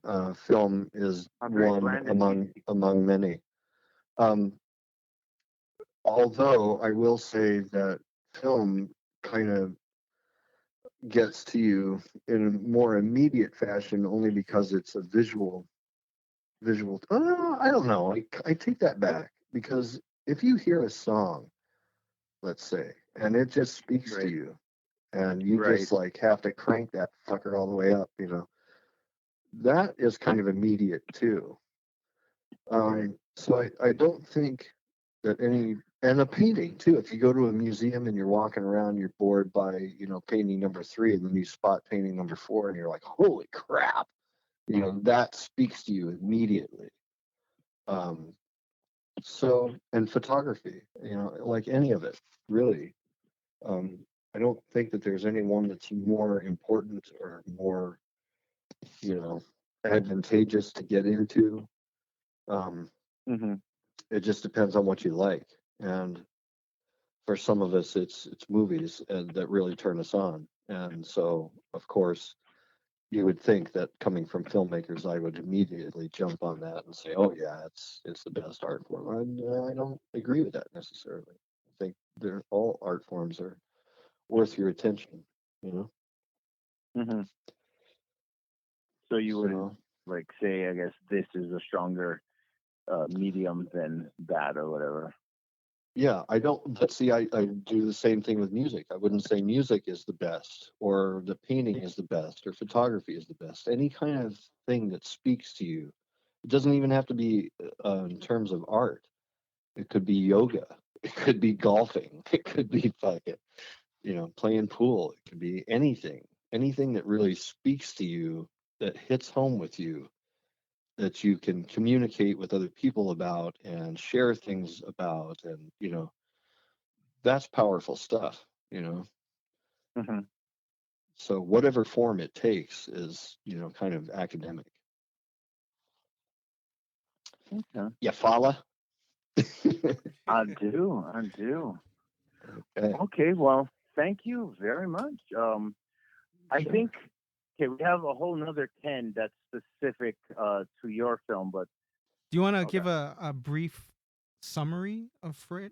Yeah, yeah. Okay. Yes, friend. It has a couple. It's like a little double entendre kind of thing, but not a dirty one. It's like there's a couple meanings behind it. Um, there's like the creepy sort of side to it, where this guy is sort of stalking girls, and you kind of think that the movie is about him, and so it's called Friend, and he's not really a friend. He's a creep, But anyway, so maybe you think it's about that, or it could be about the best friend who is looking out for one of the friends, her best friend. They're kind of like sisters, so maybe you Mm-hmm. make that connection with the word friend, but it's not really about them either. It's about a ghost who comes back after she's been killed by the serial killer. She comes back to the physical plane and tries to warn other girls that, hey, this guy killed me, stay away from him, and she tries to warn the cops and tries to get information out there to the real world that, this guy is out there. But because she's a ghost, she can't really quite cross that physical plane. She has difficulty, you know, Mm-hmm. sort of conveying that he's out there and to watch out for him. But in the end, she does figure it out. And I'm not going to tell you how it ends. You're going to have to see the damn thing in order to be satisfied by that. But I will let Okay. you know that she does figure it out finally. Okay, well, that's a good jumping off point to get into this. So, I personally know some of the struggles behind this film and this iteration of the film. So, I guess why this film? Why this story? I had been, at the time that I was thinking about it, I wrote it in 1995. And it took me Oh, until 2008 to get you and some other people together to actually work on it. Oh wow. um, just because I was working a day job and just never had, time for it. The few cast members that I got together to work, three of them would stay and then one would drop out, and I'd try and gather one more as a replacement, but then the other two dropped out. It kind of went on that way. And so I kind of just back shelved it. I'm just like, I got work, and that's going to be my focus, for right now until I get, time off to work on it. So thankfully, the economy tanked around that time, and I was able to take time off to actually work on it. So that was a big help. Thank you, George Bush. So the first one we got it in the can and submitted it to a festival in LA, and got it sent back with a bunch of hateful notes attached to it.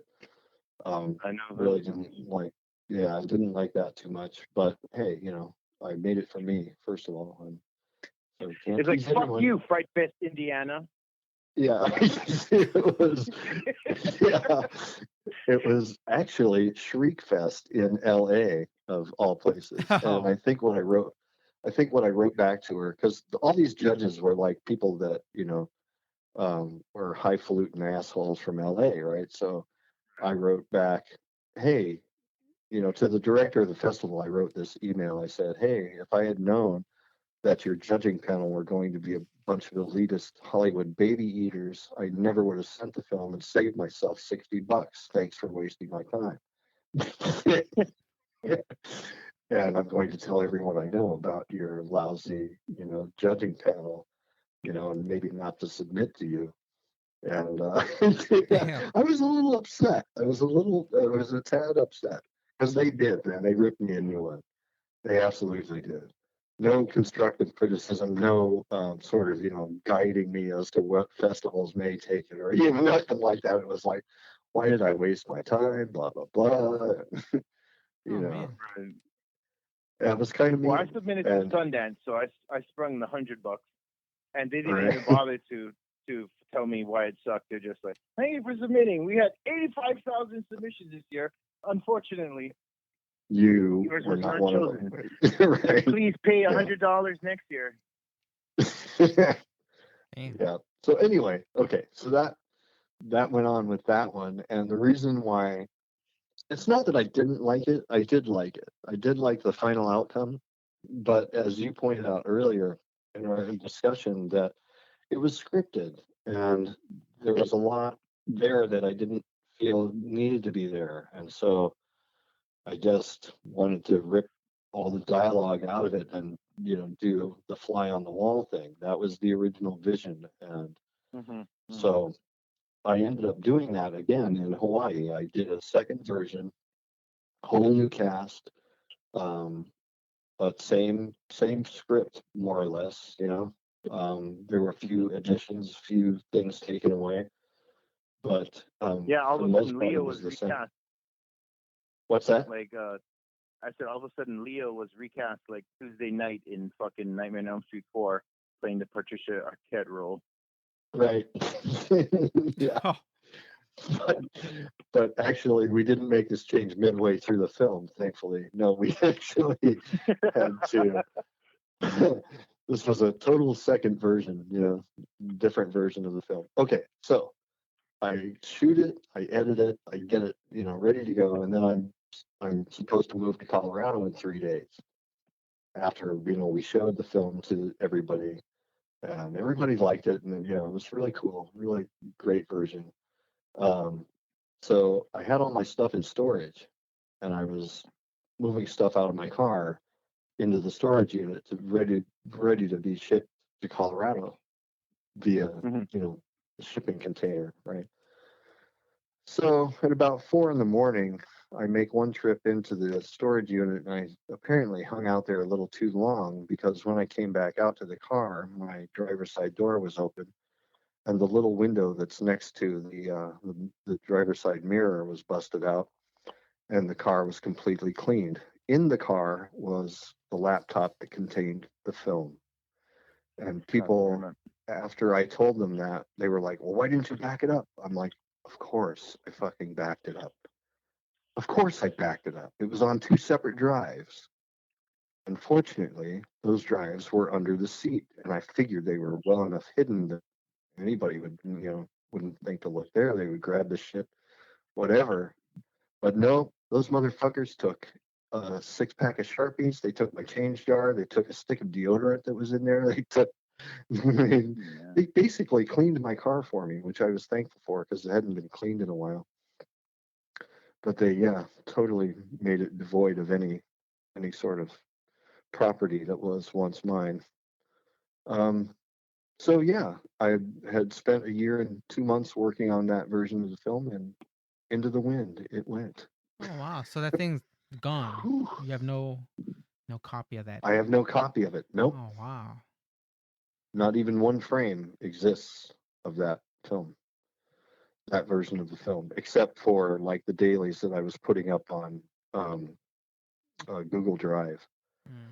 So there are just like a couple of scenes, and I was posting these for the actors so that they could see the scenes, as we were finishing them.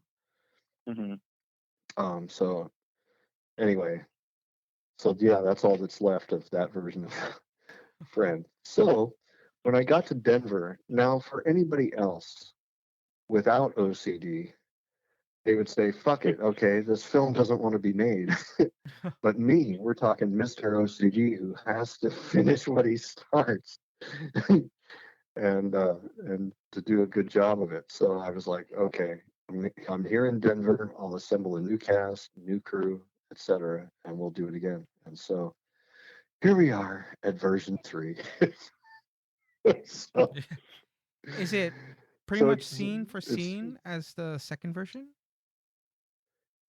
yeah, I mean, it's pretty much it's the same story. It's just Okay. told with different people, and there are subtle differences. Again, some things that were left in and some things that were taken out, but the story is it's pretty much the same as the second and the first version. The first version, I got to say though, Mox, and I'm not lying here, that was the funnest version to do. Um, we have a Very much. blooper reel. Yeah, we have a blooper That's reel true. that's probably one of the best blooper reels I think of any film that you get on. Well, there's you and me shirtless in the pool with a mannequin, so that was pretty cool. Excellent. Yeah. And then there's Ernie as we're setting up that one shot, and I added a sound effect of a car engine like going by, but he's like, and I sped up the footage of him. He's like doing this duck walk with his arms out like he's on a motorcycle, and he walks in the middle of the shot. As we're like setting up, and you just see him going by, and it's like, Nice. and I don't know, maybe it's just funny to me, or something, but we just had fun. Actually, all the films that kind of worked on around those times were fun. Most of them sucked dick. I feel like Friends survived, or dodged that. I don't know if it was great. It didn't suck dick. Avoided the suckage. Okay. Yeah, it avoided the full blown like, what the fuck? We did that shit for 8 months. Yeah. Well, I'm happy to hear you say that. That makes me feel good, and it was all worthwhile. The one sheet was dope. It eventually came the DVD box cover, the poster. Oh yeah. That was great. Yeah, I did that too, actually. That one man band thing. Like, do I pay somebody to do something I can do myself in about 2 hours? Probably not. Okay, so this one, and I guess maybe this is going to send you on a rant, but try not to be long. On casting, what's your process? Okay, I know it's hard as fuck on a no budget film level, but are there better places to seek talent and places to definitely avoid looking? I don't just I don't do cattle calls. I think that's a disservice. Are you like what you call a SAG? Are you like a believer in SAG? No, I'm not, because well, I mean, again, you get what you pay for, and sometimes you don't get what you pay for. Sometimes, but see, sometimes you don't get what you pay for. I feel like mostly you do. You're getting murdered, and no, don't murder me. That's not the line. Scream. Okay. No, being butchered. No, just scream. Okay, cut. That was great. Moving on. What I do for the most part, and this is going to make me sound like a stalker and a creep, and I'm sure that most girls or most people that I approach this way kind of look at me that way initially. But I'll go up to strangers. I'll go up to strangers on the street if I feel like they've got a great look and would really shine on the screen. That's what motivates me. And I'll be in the mall or I'll be at a restaurant or wherever it might be, and I'll just say, hey, have you ever done any television or film work? And if they say yes, that's great. But if they say no, and oh, like I just went through this the other day. My Somebody showed grandfather up. has a farm. We'll just make a great movie there. Oh, man. And I got this great apron, and all this stuff, and a great mask too. No, but my mom the other would day like this happened. The other day this happened. This girl that was at the prop house walked in, and I'm like, "You've got great business hair." And she looked at me like, "What the fuck are you talking about?" I'm like, "See, I'm trying to cast this short film comedy, and I need some people in an office." And she's like, "Oh, no, no, no, no, no, I'm horrible on camera." I'm like, "Really?" And so we started that conversation, and Mhm. by the end of the conversation, I got her to at least give me her number, and so that I'll like text her and say, "Hey, are you up for this?" And she, she'll probably shoot me down because she was, really kind of insecure about it and the whole thing. But I mean, I made the effort anyway, and that's what I do. Right. Is I'll see something or somebody or a mannerism or something, and I'll be like, "Whoa, that would be good for that," or she And would be that's good great. for that. Creeps have made it harder for artists to do process, and all artists are also creeps. But I'm talking about the creeps who are not artists. They're like, "Oh, you'd be great for this, my casting couch." Takes a lot. All of you Yeah. assholes Well, Yeah. can't get street talent. in the short, I noticed you have like several, I guess, different kind of creeps. Like Yeah. Yeah, Well, yeah. This one, it's yeah, a that world of features. creeps. it's That's worth it. why. It's So, a it's a world of creeps. the Yeah. one in the bar where he the guy that sits next to the girl, like Yeah. when she goes to the bathroom, like, was he supposed to be just No, some kind no, of she's weirdo? mine. Yeah.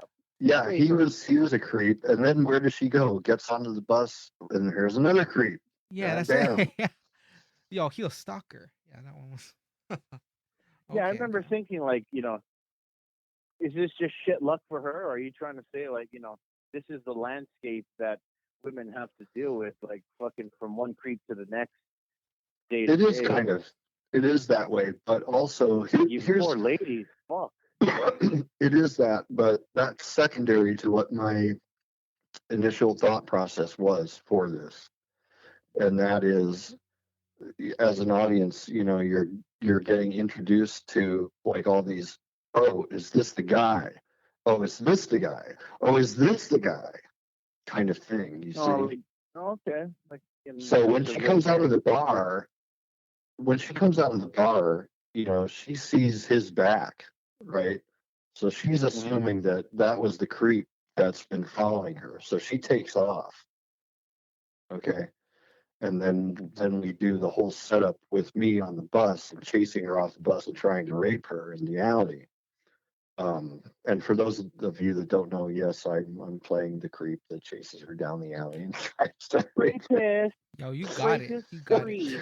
it. So, yeah, so all you ladies out there, beware of a bald guy with a beard who goes by the name of C.K. Thackery. This is an Um, autobiography. It's a biopic. yeah, actually, no, the reason for that is because I had somebody that was supposed to play it and then, flaked. So Ah, I had to take it over.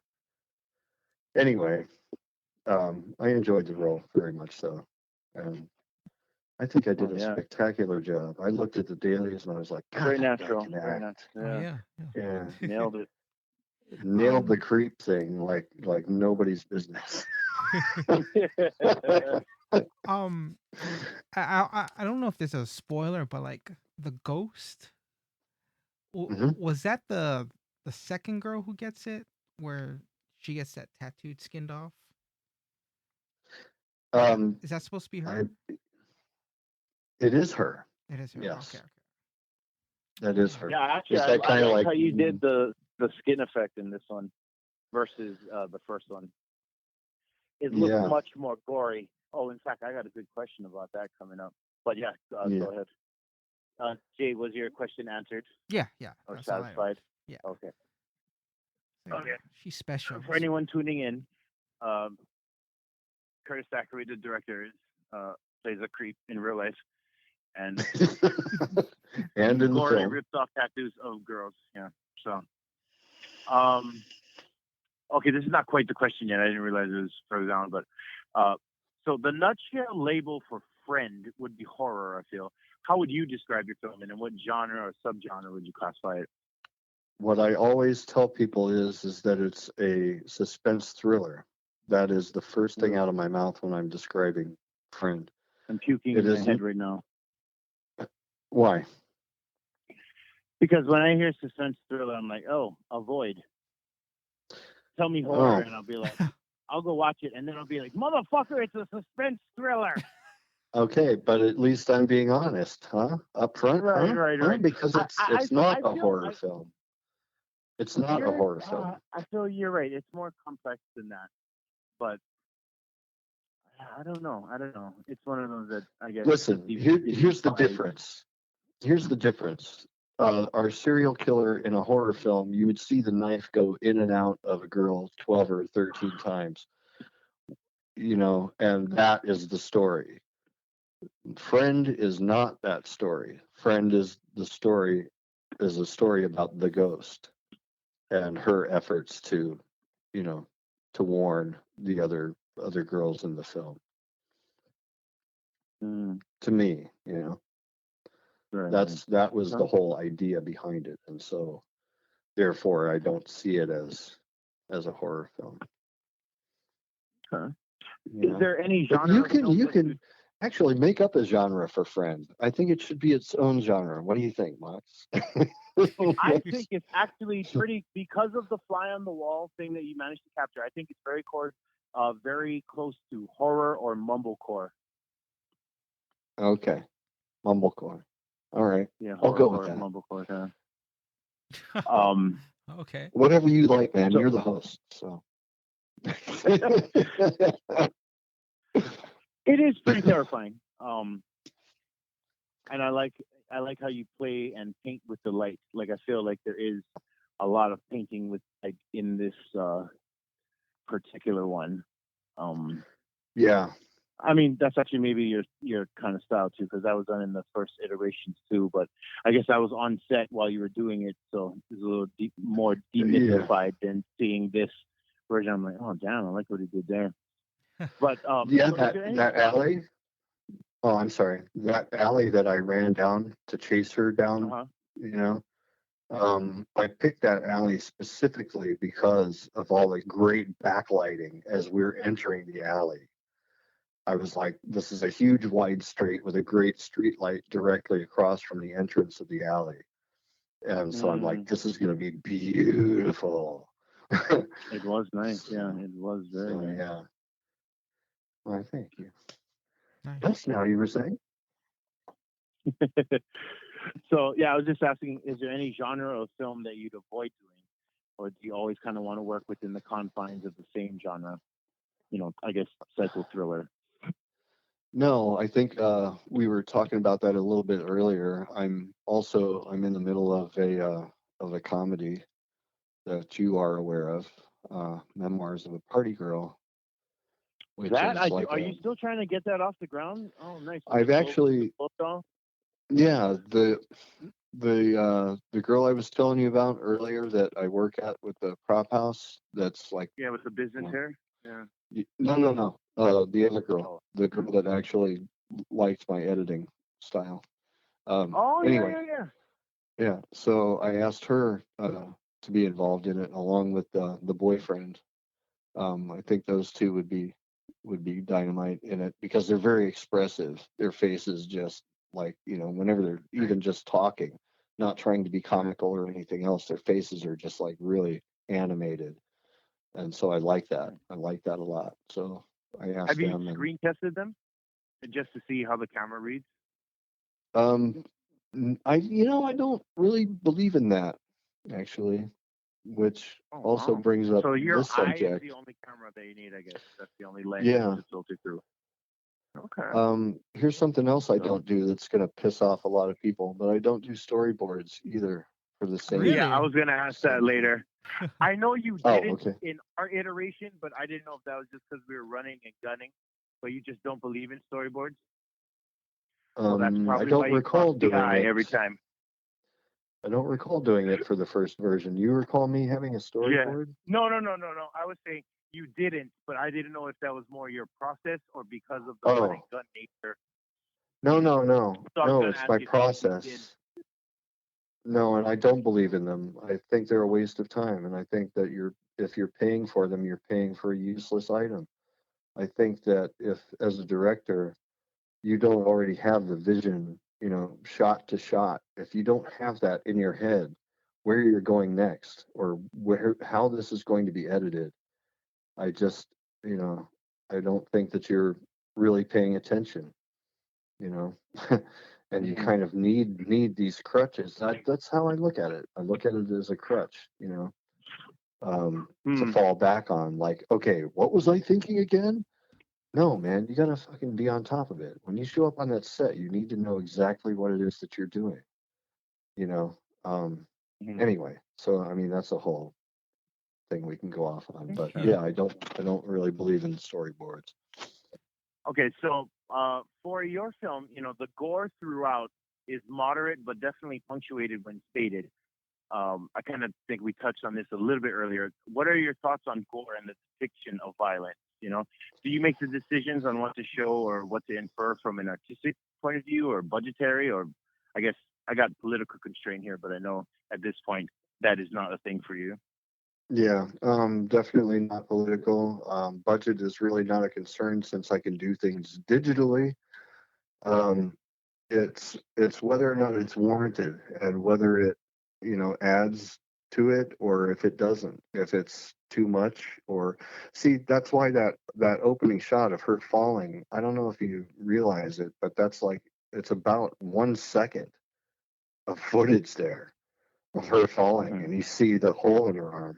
But that's only because we need to show the next shot, which is the skin that was flayed off of her arm land on the work table. That's the only reason that you see that. So if I had my way, I'd rather not show anything, hardly at all, very minimal. It's because it's all inferred. In that way, I do definitely rip off Hitchcock in that anything that's inferred is a lot scarier than what you're shown right in front of your face.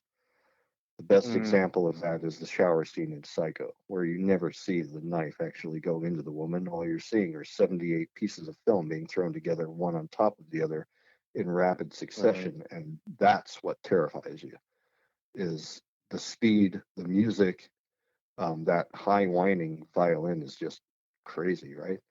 So, like all of that coupled together is what's frightening, and so what you don't see is scarier, Yeah, I I heard think. that Okay. in throughout the film you have that that's I don't know if it's a score, but that constant like pulse, that beat. It is. Yeah. There is a pulse, and that's what I call it. Is like it's a mood. It's not a score. It's a mood. Okay. Um, that was yeah, that was on purpose as well. Is definitely I don't want anything distracting from you know. I don't want people tapping their toe to this guy fucking following these chicks around. I want them to be creeped out, and I want that abrasive electronic, guttural, shit in the background Yeah. while that's Nice. going on. Yeah, thank you. Next. So, I guess one more thing before we get into the last question. Mhm. How do you decide between practical effects and CGI? Um, well, I guess if one doesn't work, the other will. Or if I feel like, I don't know, oh God, that's a tough one because it really does depend. I mean, to do Yeah, definitely. a decapitation, you could do that both ways. However, digital blood is a lot trickier. It's a lot trickier to get real results. So in that way, you would need to have that, that bug sprayer off camera pumping that blood. Um, Right. really, Definitely. to be Like you were saying honest. earlier, an audience intuitively knows and feels when something is not right. Correct. And And that's why I guess CGI comes under a lot of scrutiny because a lot of times it just cannot mimic the actual practicality. But yeah, I guess for you, so is it a budget thing? Is it a time thing, or it's an no, artistic choice? it's yeah, I feel like it is an artistic choice. It kind of like, well, let's say that you do the practical effect of the decapitation, okay, and then you get the footage back, and even while you're watching it through the viewfinder, it may look great, but then you get that footage back, and you're like, it looks a little too Monty Python-ish. It's coming out a little bug sprayer like. It's coming out a little too much. So then you would opt to, do it digitally, so that you have a lot more control. That's the thing about digital work, is that you can tweak that to, just like a little or fountain. You can go anywhere in that range with blood or whatever it is that you're trying to do. Explosions, fire, dust, whatever it is, you can tweak it for that level, and that's what's cool about digital versus practical. Nice. I'm sure you can control, I guess, a lot more of the. That's not to say that you well, can't control practical effects, but it takes a lot more time and a lot more setup and a lot more practice and a lot more to deal with practical effects. Right, because you can't control the physics of the real world versus in 3D space you can. Right. Exactly. Okay, so I guess the last question would be: Are you Handsome? Yes, I am. Ooh, Cassie. Are you satisfied with this version of the film? Is this the one? I'm going to be honest, I'm having difficulty with it. The CGI effects that we're talking about, right in the middle of talking about, are giving me problems. That is the holdup on finishing the film, because they need to be just right.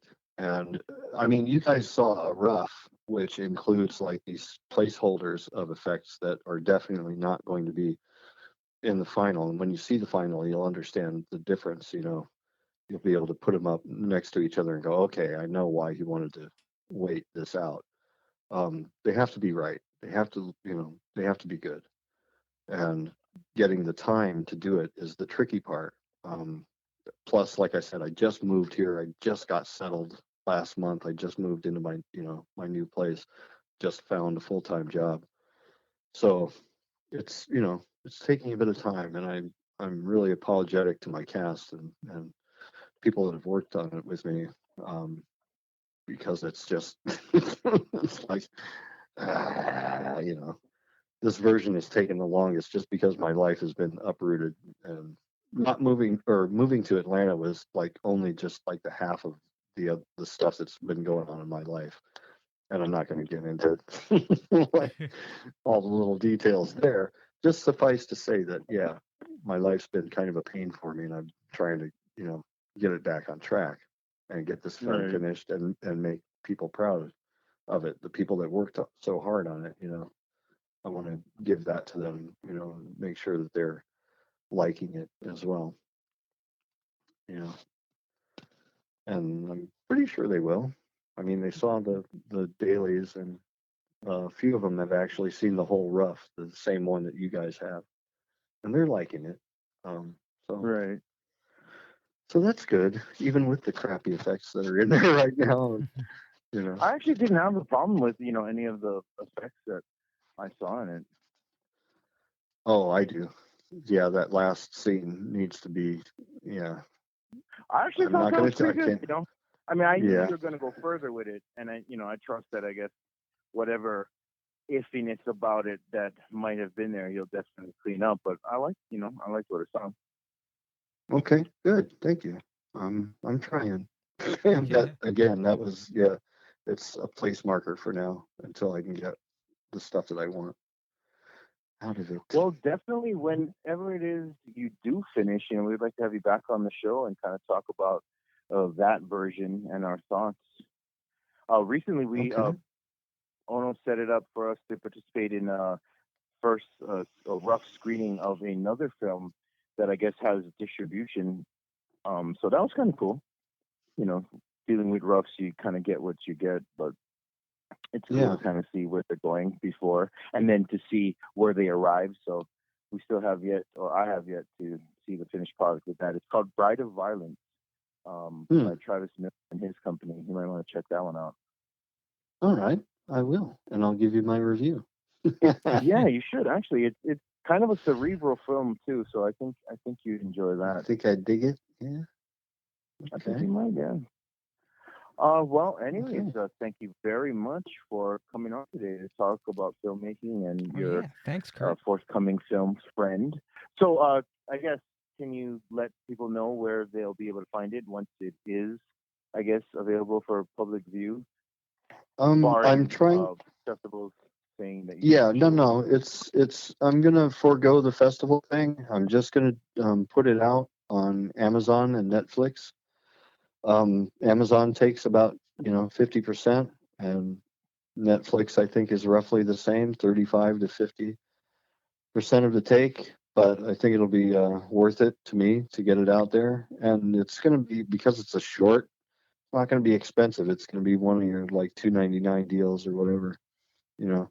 But the important That's thing is to to get it out, and right. That's actually pretty dope, dude. I mean, next time we have you on, definitely if you could kind of walk us through that part of the back end distribution. How does one get there? They've got this awesome thing that they've poured their heart and soul and gory makeup effects into. How do they get it out there for the public to view it? Beyond like Vimeo and YouTube and their mom's retirement uh, yeah, home. yeah.